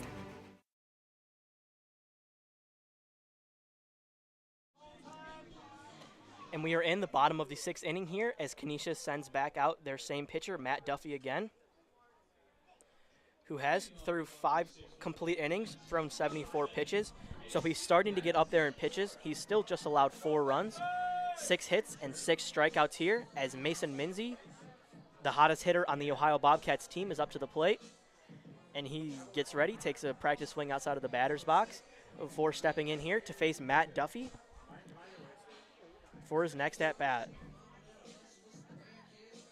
Minzy in this game is hitting 0 for 1. He has a walk and a strikeout. And he takes the first pitch and jacks it straight out to right field. That one looks like it's going to go foul as Minzy watches it. He got every single stitch of that baseball on that one, but just could not keep it fair as he takes a deep breath again and steps back into the box. That could be very tough for Minzy when you get a pitch like that and you get all over it like that and it just goes foul and you get nothing out of it except a strike. It's tough to refocus yourself in for the next pitch as he takes it there, but lines it again to right. That one on a rope gets right past the first baseman. That is Vinny Sciarenza, who isn't able to field that one on a short hop. He dove for it, but it was a little outside, and he just couldn't get a glove on it. And Harbert comes up for his next at-bat. Harbert, in his last at-bat, jacked a 3-run line drive shot out to left field that tied the game up for the Bobcats. And he has that same chance here, although not sure if he's looking again for a home run. But he's in the right-hand batter's box, ready for this first pitch of the at-bat after Minzy got a single. And he lines that one to short. Dodson gets the pitch onto second for the first out, back onto first. Can't quite get it as Vinny Sciarenza stepped off the bag. He knew he wasn't going to get in time, so he just made sure to grab that ball. And that'll be the first out of the inning as Harbert swings at the first pitch of his at-bat and sends it straight to Dodson. Dodson makes a great play. Maybe didn't quite get it to second with enough speed to get the double play, but Will Sturrock now at the plate. Ready for his next at-bat. Will Sturrock is 0 for 2 on the game with 1 strikeout and 1 ground out. Getting ready to try and get into the hitter's column, but sends down a bunt. That's bunted right down the third base line, fielded by the third baseman who throws on the run to first. Not quite able to get it as he gets past the first baseman. And on to third goes the runner, sending home as that one gets into way out in right field. And the run scores there for the Bobcats. Spencer Harbert's able to come all the way around and score from first base on that error after the ball was lined just short to the third baseman. That was Brennan Chisholm who tried to field that one and throw it on the run and just wasn't able to do it in time. And all the way around to score comes Spencer Harbert, and all the way to second goes Will Sturrock. That might be it. We'll see if that's an error there for Canisius. That would be their first error of the game. If it is ruled an error, not quite ruling yet as the next batter steps into the box. And that is Michael Richardson, who's in the box. Richardson is also 0 for 2. Both of his outs are flyouts, and he'll also see if he can get into the hit column. As the first 6 batters, all for OU, have hits, and then the last 3 batters, none of them have hits. And we'll see if Will Sturrock's hit right there, or on base right there, gets ruled a hit, as that one's lined to second base and got on the run there by the second baseman and thrown on to first there. That's Max Grant, the preseason MAC rookie on the preseason MAC rookie team for Canisius, one of the best players. He's got an average over 400 and flashes the leather in the field there as he gets that one going to his left and throws it on to first to get Michael Richardson out on his first swing of his third at-bat. Now Cale Baker steps into the box. Baker's also 0 for 2. Both of his outs have been strikeouts here as he gets ready for his third at-bat. Baker flies that one straight into the air. Looks like it's going into shallow right. The first baseman, Vinny Sciarenza, goes back on it and makes that play in shallow right field as Cale Baker also swings on the first pitch and gets out. And now we're headed to the top of the 7th for the Canisius Golden Griffins.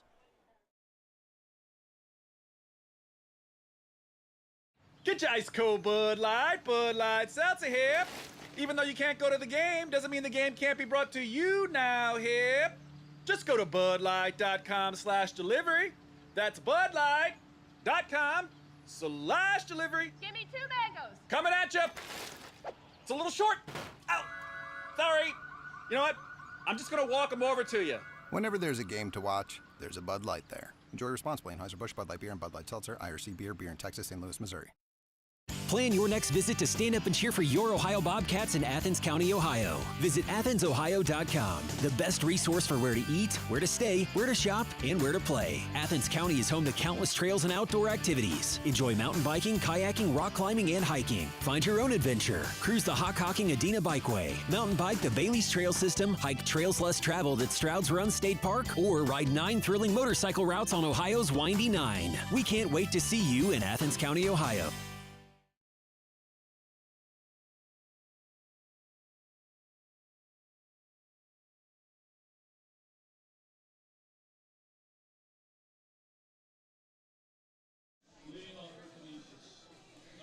And here comes Max Grant for the Canisius Golden Griffins as we are into the top of the 7th inning in this 9-inning first game of the doubleheader.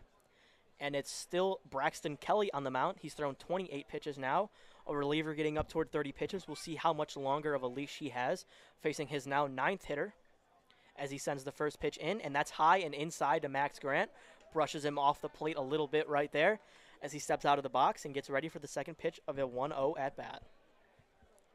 Braxton Kelly, quick work, sends another one in. That's an off-speed pitch that gets Max Grant reeling as he just swings at that pitch, just flails at it, isn't quite able to make any contact with it, as now it's a 1-1 count, and Braxton Kelly sends the next pitch in. That one, another off-speed pitch that catches Max Grant off guard, but he does get a piece of that one and sends it right through Minzy's legs as it goes back to the backstop. Grant steps back into the box to get ready for Braxton Kelly's fourth pitch in a 1-2 count. Kelly steps back, swings the leg up to send this next pitch in, and that one, an off-speed pitch, is a little low and called a ball. Now a 2-2 count for Max Grant. Max Grant, as I said, 11 for 21 in that Maris in the last week as he pops one up foul. He was 11 for 21 in that game. He had 2 home runs, but he did go 0 for 5 in their last game against Niagara. In that game, they only had 6 hits and 1 run, not able to keep that bat going after he won the MAC Player of the Week for last week for what he did. And that one, another off-speed pitch, as Max Grant way early on it. Not a full-hearted swing there from Grant as he sends that one onto the wall in right field. And he is going to stay in this 2-2 count here as he fights that one off. Steps back into the box here, looking for the next pitch from Braxton Kelly. Kelly sends this next pitch in, and it's a little outside, and that one again flared just foul from Max Grant, who might be starting to time up these pitches here from Kelly after he's seen so many of them in this at-bat. Kelly set for this next pitch, steps back and swings the leg again, and another off-speed, and Max Grant, that one's a little high, and he punches that one out to Isaiah Peterson in center field. Peterson makes a play on it, and that'll be the first out of the 7th inning for the Bobcats. Now, for the Canisius Golden Griffins, it's Mike Steffen stepping into the box. Steffen is 1 for 2 in this game. He has 3 RBIs and 1 double, also a sacrifice bunt. Or sacrifice fly in one of his at-bat that's sending an RBI. And he gets this pitch here that's high and outside, that's up and outside in the top corner of the strike zone. That one's called a strike, an 0-1 count now for Braxton Kelly, who gets set to send in this next pitch to Steffen.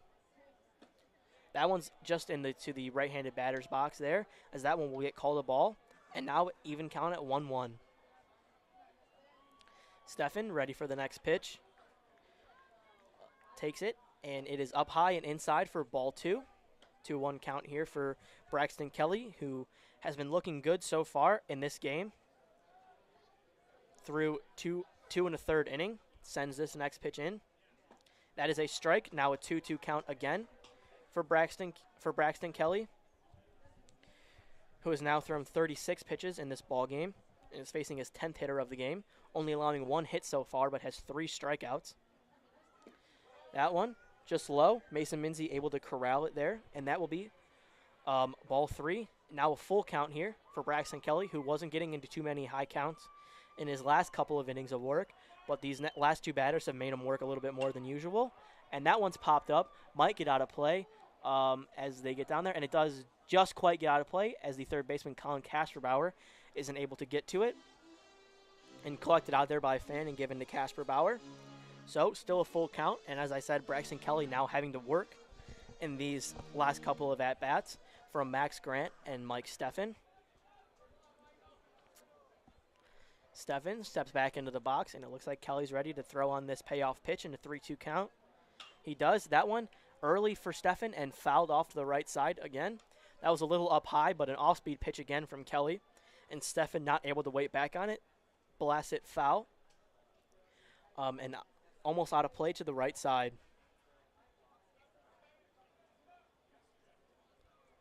Steffen steps back into the batter's box, ready for this next pitch.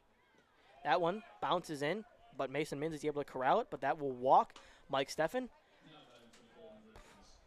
And now he's at first with one out, and the next batter will come in. That is the first baseman for the Canisius Golden Griffins, Vinny Sciarenza. He will get ready for now what will be his fourth at-bat. Sciarenza has 2 strikeouts so far in this game and is 0 for 2. And he takes that first pitch in for a strike. Now an 0-1 count with 1 out and a guy on first here for the Canisius Golden Griffins. We're looking to put a little bit more of a cushion between them and Ohio. They're only up 6-5 right now, so looking to see if they can do a little bit more damage in this inning, as that one is swung on for a strike. Now a quick 0-2 count here for Braxton Kelly, who has been used to these kind of counts in his first couple of innings of work today. Braxton Kelly checks the runner at first, gets set right at the chest, gets ready for this next pitch, sends it in. That one's high for a ball, ball 1. Not quite a chase there from Vinny Sciarenza, as that one was a little too high for him to offer at. Sciarenza steps back into the box, getting ready for this next pitch with the guy leading off of first. And the pitch is in there, lined back up, right back up to the pitcher, Braxton Kelly, who bounces off his glove, and he's not able to turn 2, but collects himself and is able to throw that one onto first to Cale Baker for an out, who checks the ball and doesn't like it very much, so he throws it back into the Ohio dugout. That one was scraped a little bit there by the batter, Vinny Sciarenza, so maybe mess with the stitching on the baseball a little bit. As now it is Dylan Vincent, the right fielder, stepping in. Vincent is 1 for 3 in this game so far. He has a strikeout, and he has a single. He will get ready for what will be his 4th at-bat.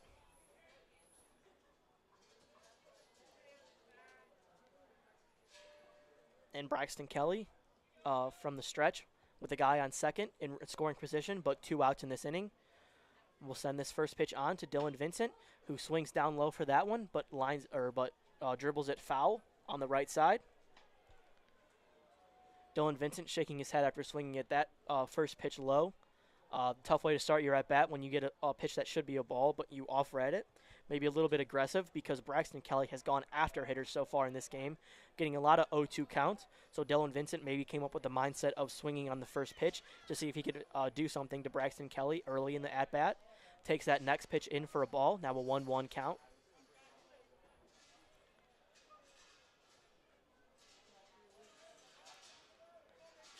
Vincent here gets set back in the box as Braxton Kelly gets also set.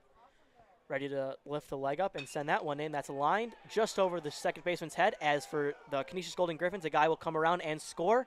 Dylan Vincent gets an RBI single on that hit as Mike Steffen comes around to score. And he was the guy who could have been doubled up by Kelly if he maybe had fielded that one correctly on the last line out or ground out by Vinny Sciarenza, but not able to corral it. Keeps the inning alive. Dylan Vincent lines one that just gets over the head of Michael Richardson, who just can't get it with his outstretched glove, as Kenny Dodson now will step back in. Dodson is 1 for 2. He had a bunt single and a walk so far in this game, but then struck out in his 3rd at-bat, getting ready for his 4th at-bat to see if he can keep this inning alive. Swings at the first pitch and pops it straight back and out of play. 0-1 count here with 2 outs and a guy on first for Braxton Kelly, who will get set to throw his 2nd pitch into Kenny Dodson.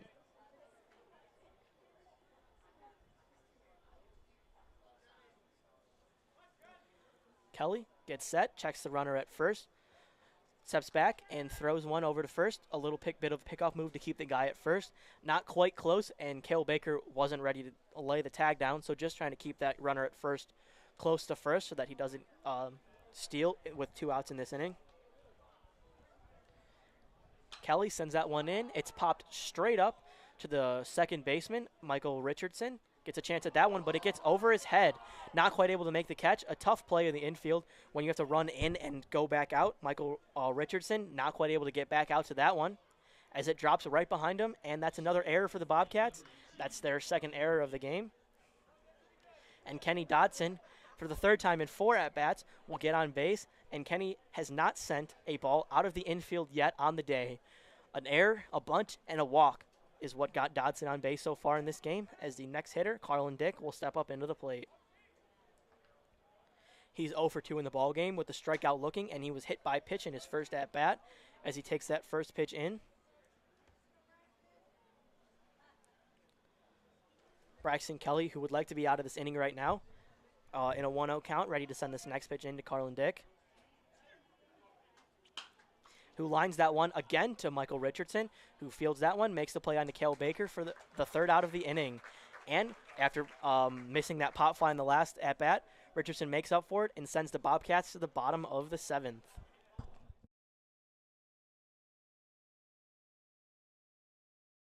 The road to a championship is built on years of practice and hard work. That's true in basketball and the construction industry.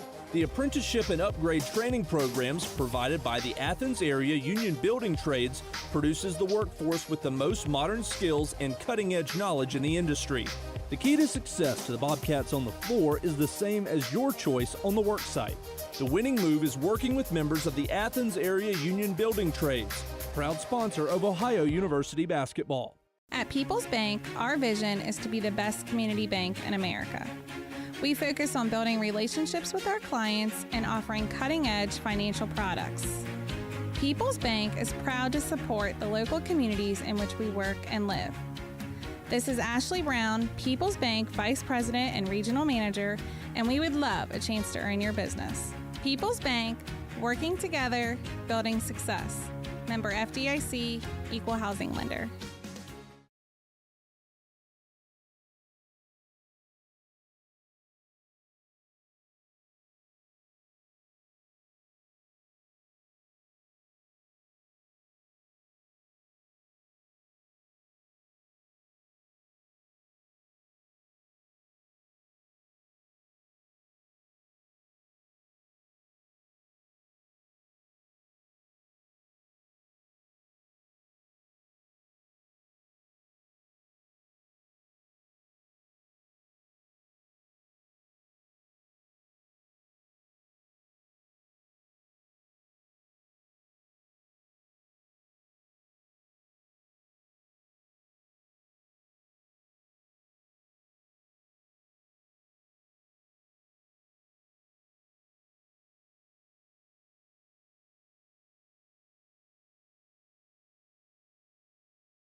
Welcome back to Bob Wren Stadium for the bottom of the 7th inning. As it's Xavier Hendiges, the 9th hitter for the Bobcats, coming up. And that is the end of the day for Canisius starting pitcher Matt Duffy, who had a great day going 6 innings, giving up only 4 earned runs, 5 total. He threw a total of 78 pitches in this game, so got way up there. He had 6 strikeouts on the day, allowed 8 hits, and 1 home run. As now the new pitcher for the Canisius Golden Griffins is Peyton Consigli, who sends that one in, and Hendiges shows bunt, but doesn't quite take it back in time in an 0-1 count. Consigli has a 1.46 ERA and is the Golden Griffins' normal closer. He comes out a little early than normal in this game, as he's in the 7th inning, getting ready to go to work for the for the Golden Griffins. He has 30 strikeouts in his season this season. He's thrown 24.2 innings, and he has a 2-1 record as the closer, which is fairly impressive. Seems that he goes out in a lot of tied, close games games that are tied close at the end of the game. He's getting up a total of 12 walks. He is from Ontario. He's 6'5", 195 as he sends this pitch in. That one in the strike, now an even count at 2-2. Consigli gets ready to throw the fourth pitch to his first batter. Sends this one in. Also a strike that's swung at by Hendiges, and it gets past the catcher, Mike Mazzara, and that one goes all the way to the backstop. And Hendiges is able to get on to first base for the first batter of the game. Although he struck out in that one, he was able to get there on a drop third strike, and the Bobcats flipped the order around, down 5-7 here in the bottom of the 7th inning, facing Canisius' best pitcher in Peyton Consigli. Now, one of Ohio's best hitters, and Isaiah Peterson, will step up to the plate. Peterson is 2 for 3 so far on the day with 1 double and 1 run. The double was in his first at-bat as he takes the first pitch here. Flares that one into shallow left field, which the Canisius left fielder is just not able to get into. That was Carlin Dick, who just couldn't get all the way there on that flare from Isaiah Peterson, who swings first pitch, or first couple of pitches, very commonly in his at-bats, and gets a little bit of that one, able to drop it into shallow left field. As now A.J. Roush steps up to the plate. Roush is 1 for 2. He has a sac bunt on the game and 2 groundouts. He's also grounded into a double play as he faces Peyton Consigli for the first time today. Consigli allowing the first 2 runners to get on, although the first runner on is an error. That's Xavier Hendiges standing at third. As now another pass ball gets through. Hendiges gets the third, rounds it a little, takes a quick look. As that one again gets past Mike Mazzara. Now a guy on second and third, both in scoring position here for the Bobcats with no outs in the bottom of the 7th inning, and they are down 2. You'd like to think with center fielder Isaiah Peterson standing at second, he's got the leg enough that if A.J. Roush drops one into the outfield, anything that gets down in the outfield should tie this game up at 7 here in the 7th inning. Consigli gets ready to throw this next pitch. That one called a strike there as A.J. Roush just not able to pull the trigger. Thought about it at the beginning but decided not to as he's now in a 1-1 count. Gets the signs from Craig Moore, the head coach, down at third base. Next pitch from Consigli is popped way up into what looks like fairly shallow left field. Hendiges gets ready to run, trips up a little off the third baseline as that one goes down to the first baseman, who makes a diving play seem a little bit. That is Vinny Sciarenza, who's able to hold that ball in the infield, doesn't let it get past him, and Xavier Hendiges is stuck at third. I'm not sure if he was 100% committed to going, as that was fairly shallow left field. But when he went to go take a few steps off third base to see if he wanted to go, he tripped up a little, which confirmed that he was going to stay at third. Still 1 out, though, so you can hold him at third. As now Colin Casper-Bauer, one of the best hitters and the best average hitter on this Bobcat team, steps into the plate to see if he can send these 2 runners home. First pitch here from Consigli is lined. Foul ball there just outside of the first base bag, as that one looked like it was very close going down that first base line, but the home plate umpire calls it foul. Casper-Bauer, after swinging at that first pitch, is now going to step back into the plate, to step back into the box and face Consigli. Consigli swings the leg, sends this pitch in, an off-speed pitch that he didn't quite get all of. That was way up and outside. He didn't quite get the handle on that one as he wasn't able to spin it the way he wanted to. Now we're in a 1-1 count here for Colin Casper-Bauer. The guy on second and third and 1 out. See if he can at least put a sac fly out there to score Xavier Hendiges. He flares that one into left field, as that one gets way deep and actually gets out of here. That is a home run there for Colin Casper-Bauer, who didn't look like he got too much of that one, sent it to the opposite field, and it just got out of here. Colin Casper-Bauer, another 3-run homer for the Bobcats, trots all the way around the bases to home to take the lead in the 7th inning of this game. An 8-7 game for the Bobcats, as a high-scoring game in this one was expected, as even though they had that tough game on Tuesday, Canisius has been scoring a lot of runs in every game, and Ohio has been doing a little bit of the same, as they put a lot of runs to the plate very commonly And so a high-scoring game was likely in this one, as there have, although, been a couple of errors. Next hitter now, Mason Minzy, checks the first pitch, but it catches the bat and goes foul. Now an 0-1 count with 1 out, and the base is now empty here for Mason Minzy, who will look to try and keep this inning alive.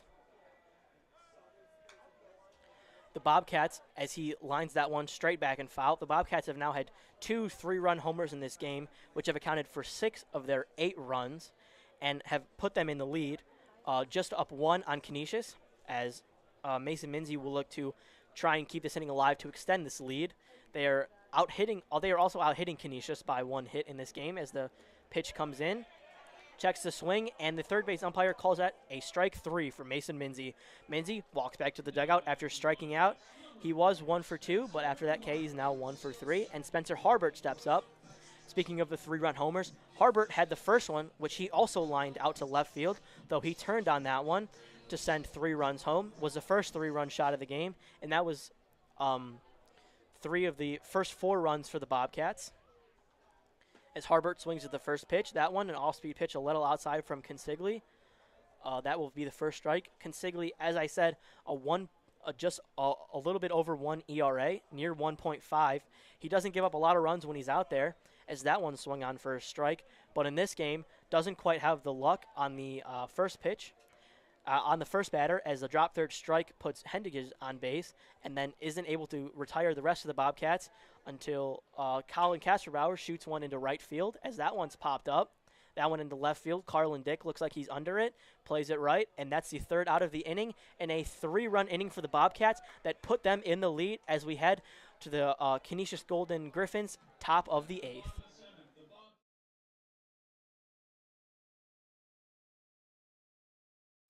Let O'Neill Hartman Insurance show you how Grange's strong value and fast claim service delivers league-leading coverage.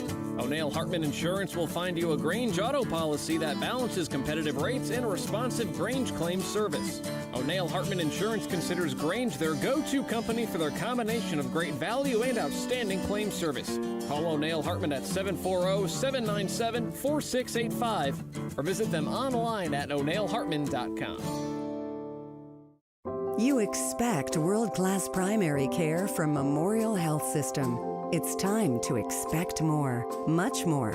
Our patients now also get free virtual urgent care. So expect our expertise everywhere and answers anytime for free. No one else offers this because we're reinventing primary care. So find out more and expect more today from Memorial Health System.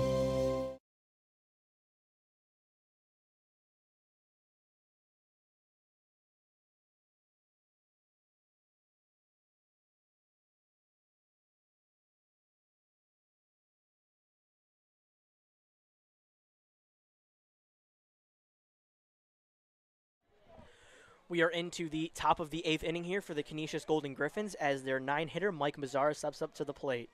It is still Braxton Kelly on the mound, who has thrown 55 pitches through 3 innings of work.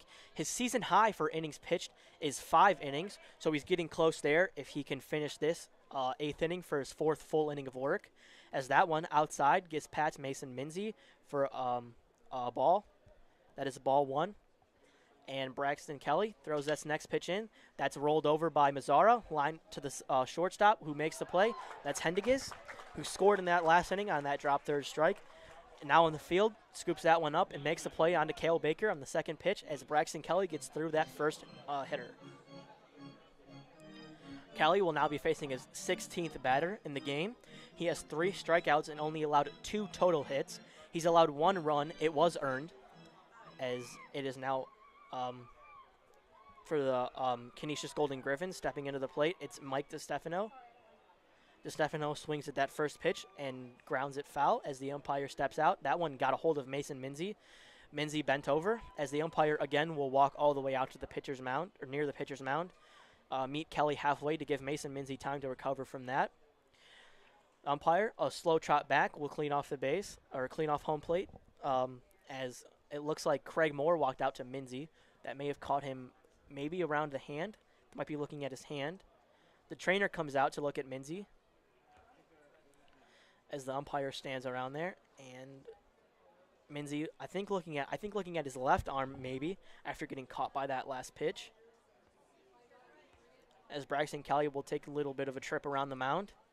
The trainer walks off. Minzy stays out there. Looks like he's going to stay in this game and get ready for this next pitch. Umpire back behind the plate, and Mike DiStefano will step back in the box as Braxton Kelly gets ready for this next pitch in an 0-1 count. Kelly sends that one in. A bit of a late decision, it looked like there, from DiStefano to swing on that one. He lines it straight back and foul. Now an 0-2 count, which Braxton Kelly is used to in this game. He's made very quick work of hitters coming out of this bullpen. In his 3 and 1/3 innings of work, sends this next pitch in. That one's inside. That's the first ball of this at-bat. 1-2 count here for Braxton Kelly as DiStefano steps back in the box. Kelly gets ready for the 4th pitch of the at-bat, swings his leg and sends this one in. That's a strike, and it is fouled back off from Mike DiStefano, straight back into the netting again behind the plate. That's collected there by the umpire, who walks back over to the base. And Braxton Kelly gets ready to throw this next pitch after DiStefano stayed alive after that last one. Pitch is sent in. That one, strike 3 for DiStefano. And Braxton Kelly, another strikeout in this game, has been doing a great job with this Canisius lineup. Has only allowed 1 run for a very dangerous lineup that has 7 total in this game. And if he can keep this going, the Bobcats will like their chances going into the 9th inning, where they can put a closer in, unless they want to keep Braxton Kelly in for his 5th inning, which, as I said, would be tie the most innings he's thrown in this entire season.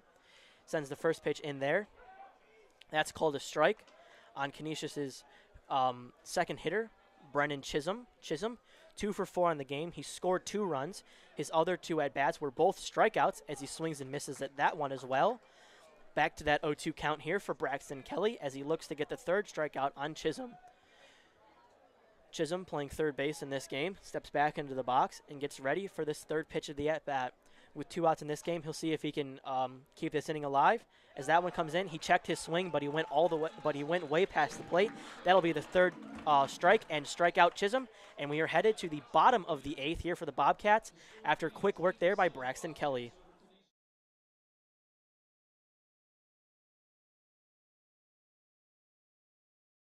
Whether you're coming to Athens to root on the Bobcats, visiting friends and family, or just in town for business, the Hampton Inn in Athens wants to be your home away from home. With 86 sparkling rooms, complimentary high-speed internet, hot breakfast served each morning, and a spa and business center, you can expect a great night's stay with service that will bring you back. Visit us on the web at hamptoninn.com. That's hamptoninn.com. And go Bobcats! You expect world-class primary care from Memorial Health System. It's time to expect more, much more. Our patients now also get free virtual urgent care. So expect our expertise everywhere and answers anytime for free. No one else offers this because we're reinventing primary care. So find out more and expect more today from Memorial Health System.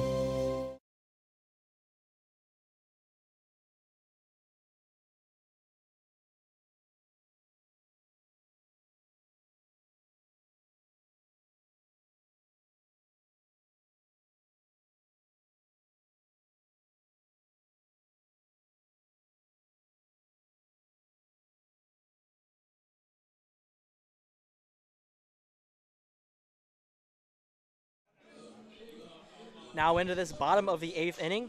A big inning here for the Bobcats as they only have a run cushion. They are up 8-7 over the Canisius Golden Griffins. And Will Sturrock will step into the plate for his next at-bat. And it's Peyton Consigli who stays on the mound for the Golden Griffins. He gave up 2 earned runs, 3 runs total in that first inning of work. Very rare for Consigli to give up so many runs in an inning. But he stays in this game as the Golden Griffins trust him. And that's Will Sturrock. He swings at that one, or he doesn't swing at that one. He takes that one for ball 1. Consigli back into his windup, ready to throw the next pitch. That one up high for another ball on Will Sturrock. Sturrock, who is DHing today, started getting a lot of at-bats near the end of this season. He's 1 for 3. He has 1 strikeout in this game and a ground out. Takes a big hack at that one. That's outside, and that'll be a 2-1 count there for Will Sturck, as Consigli has climbed a little bit back into this count. Now less of a hitter's count at 2-1. Sturck back into the box as Consigli swings the leg, sends that one in, and Will Sturck, a half-hearted swing that didn't even go all the way for strike 2. Now tied it, even at a 2-2 count, as Consigli climbed back into this count after going down 2-0 to begin. Consigli throws this next pitch, and Will Sturck, a slow chopper up to the mound, an underhand toss from Consigli to first base to make sure he got that out, and that's caught there by the first baseman. Peyton Consigli will step back up onto the mound as the umpire goes out there to check that baseball that was just clipped a little bit too. Now Michael Richardson stepping up to the plate. Richardson is 0 for 3 in this game. He's got a ground out and 2 flyouts. Looking to get his first hit of the game. That one, an off-speed pitch, a half-hearted swing, and that'll be strike 1 for Michael Richardson. Richardson steps out of the box, and he's back in for Consigli's second pitch. Consigli swings the leg, pitches that one, another off-speed pitch, because if it ain't broke, don't fix it, and a line straight foul, and it hits one of the guys in the dugout for Canisius after bouncing off the net. Taps him up on the left shoulder, and now an 0-2 count for Consigli, who will throw this third pitch of the at-bat. Another off-speed pitch, and it gets Richardson. That one was a great pitch. Kept Richardson slowed down that entire at-bat, and Richardson just couldn't wait back on any of those 3 pitches. And he strikes out on 3 pitches as Consigli moves to Cale Baker in the next at-bat. Now 2 outs in this inning. This is more of a common inning for Consigli, who just doesn't get hit often.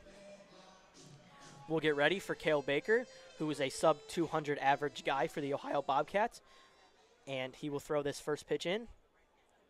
That one is low, called ball 1. After attacking Michael Richardson, the 7-hitter in the Ohio lineup, you'd expect him to do the exact same here for Cale Baker. Consigli swings that leg and throws that on to Cale Baker, who swings and misses. Now a 1-1 count with 2 outs. Consigli trying to make quick work of this inning to get to the top of the 9th and see if the Canisius Golden Griffins can put a run, at least a run on the board, to keep this game alive. Consigli, an off-speed pitch, drops that one in for a strike. That's the second strike of this at-bat. Now a 1-2 count with 2 outs as Cale Baker tries to keep this inning alive and get a bigger cushion for the Bobcats.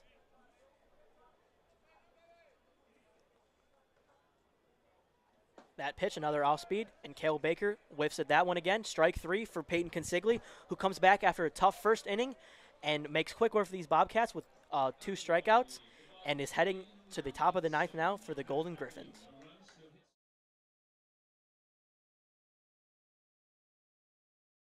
If you're traveling to a game, a weekend road trip, or just around town, you need to stop at Go-Mart. You'll find a Go-Mart open 24 hours a day right off the interstate or right off Main Street in your local community. You can refuel your ride with quality gasoline and also yourself with popular snacks, drinks, and more. We're making it easy to keep up with your busy schedule by keeping you on the go. Go-Mart is the proud sponsor of Ohio Bobcat football. Go for good times. Go for Go-Mart. Whether you're coming to Athens to root on the Bobcats, visiting friends and family, or just in town for business, the Hampton Inn in Athens wants to be your home away from home. With 86 sparkling rooms, complimentary high-speed internet, hot breakfast served each morning, and a spa and business center, you can expect a great night's stay with service that will bring you back. Visit us on the web at hamptoninn.com. That's hamptoninn.com. And go Bobcats!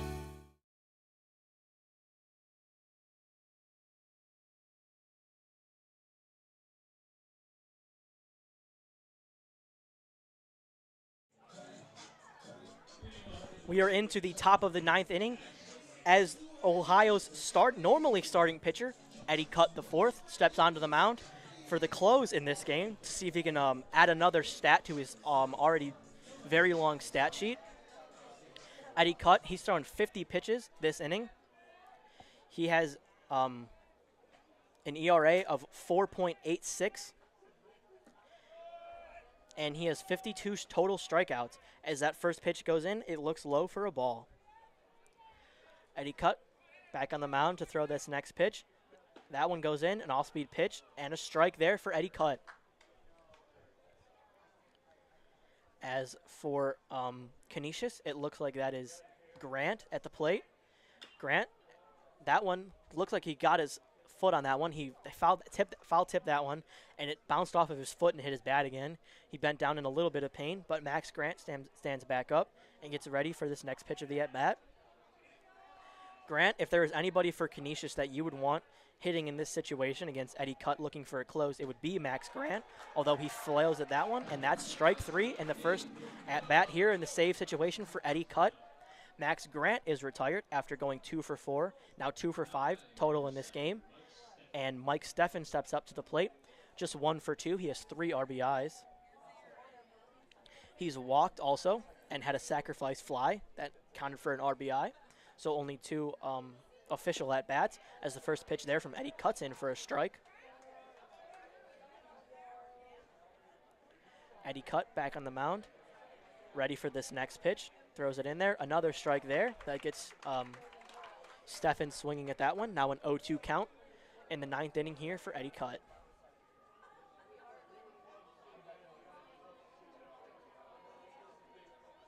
Next pitch into Steffen is in the plate. He flares that one a little bit out to left, and the left fielder is able to make the play.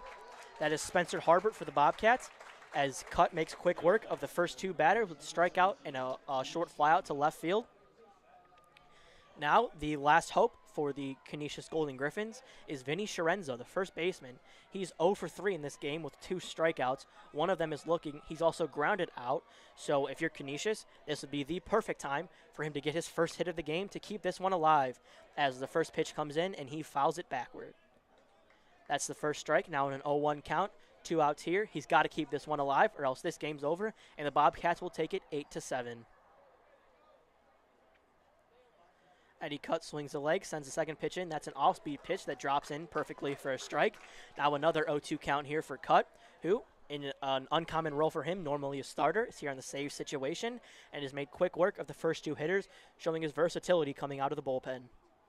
That one, low and outside. That's where Minzy was set up, trying to see if they could get Steffen to chase that one. Outside, doesn't quite chase it. Now a 1-2 count. Still a good count for Eddie Cutt on the mound. Cutt, next pitch, swing and a miss, and that is it for the Bobcats. As Mike Steffen swings and misses at a low outside pitch, Bobcats will win this one as Cutt puts a 1 in that save column for him on the season.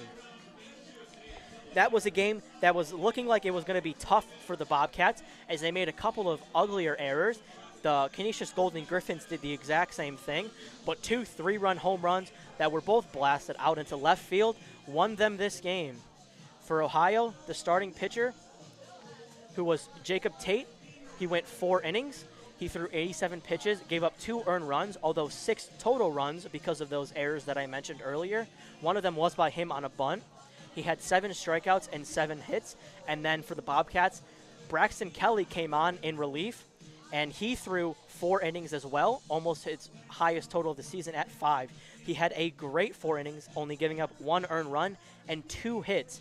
And then Edward Cutt came on for that close in a different situation for him and was able to knock this game out for the Bobcats, as it was Spencer Harbert who got the home run, and Isaiah Peterson. Both had 3-run home runs, accounted for 6 of the runs, and Isaiah Peterson also scored the first run of the game for the Bobcats.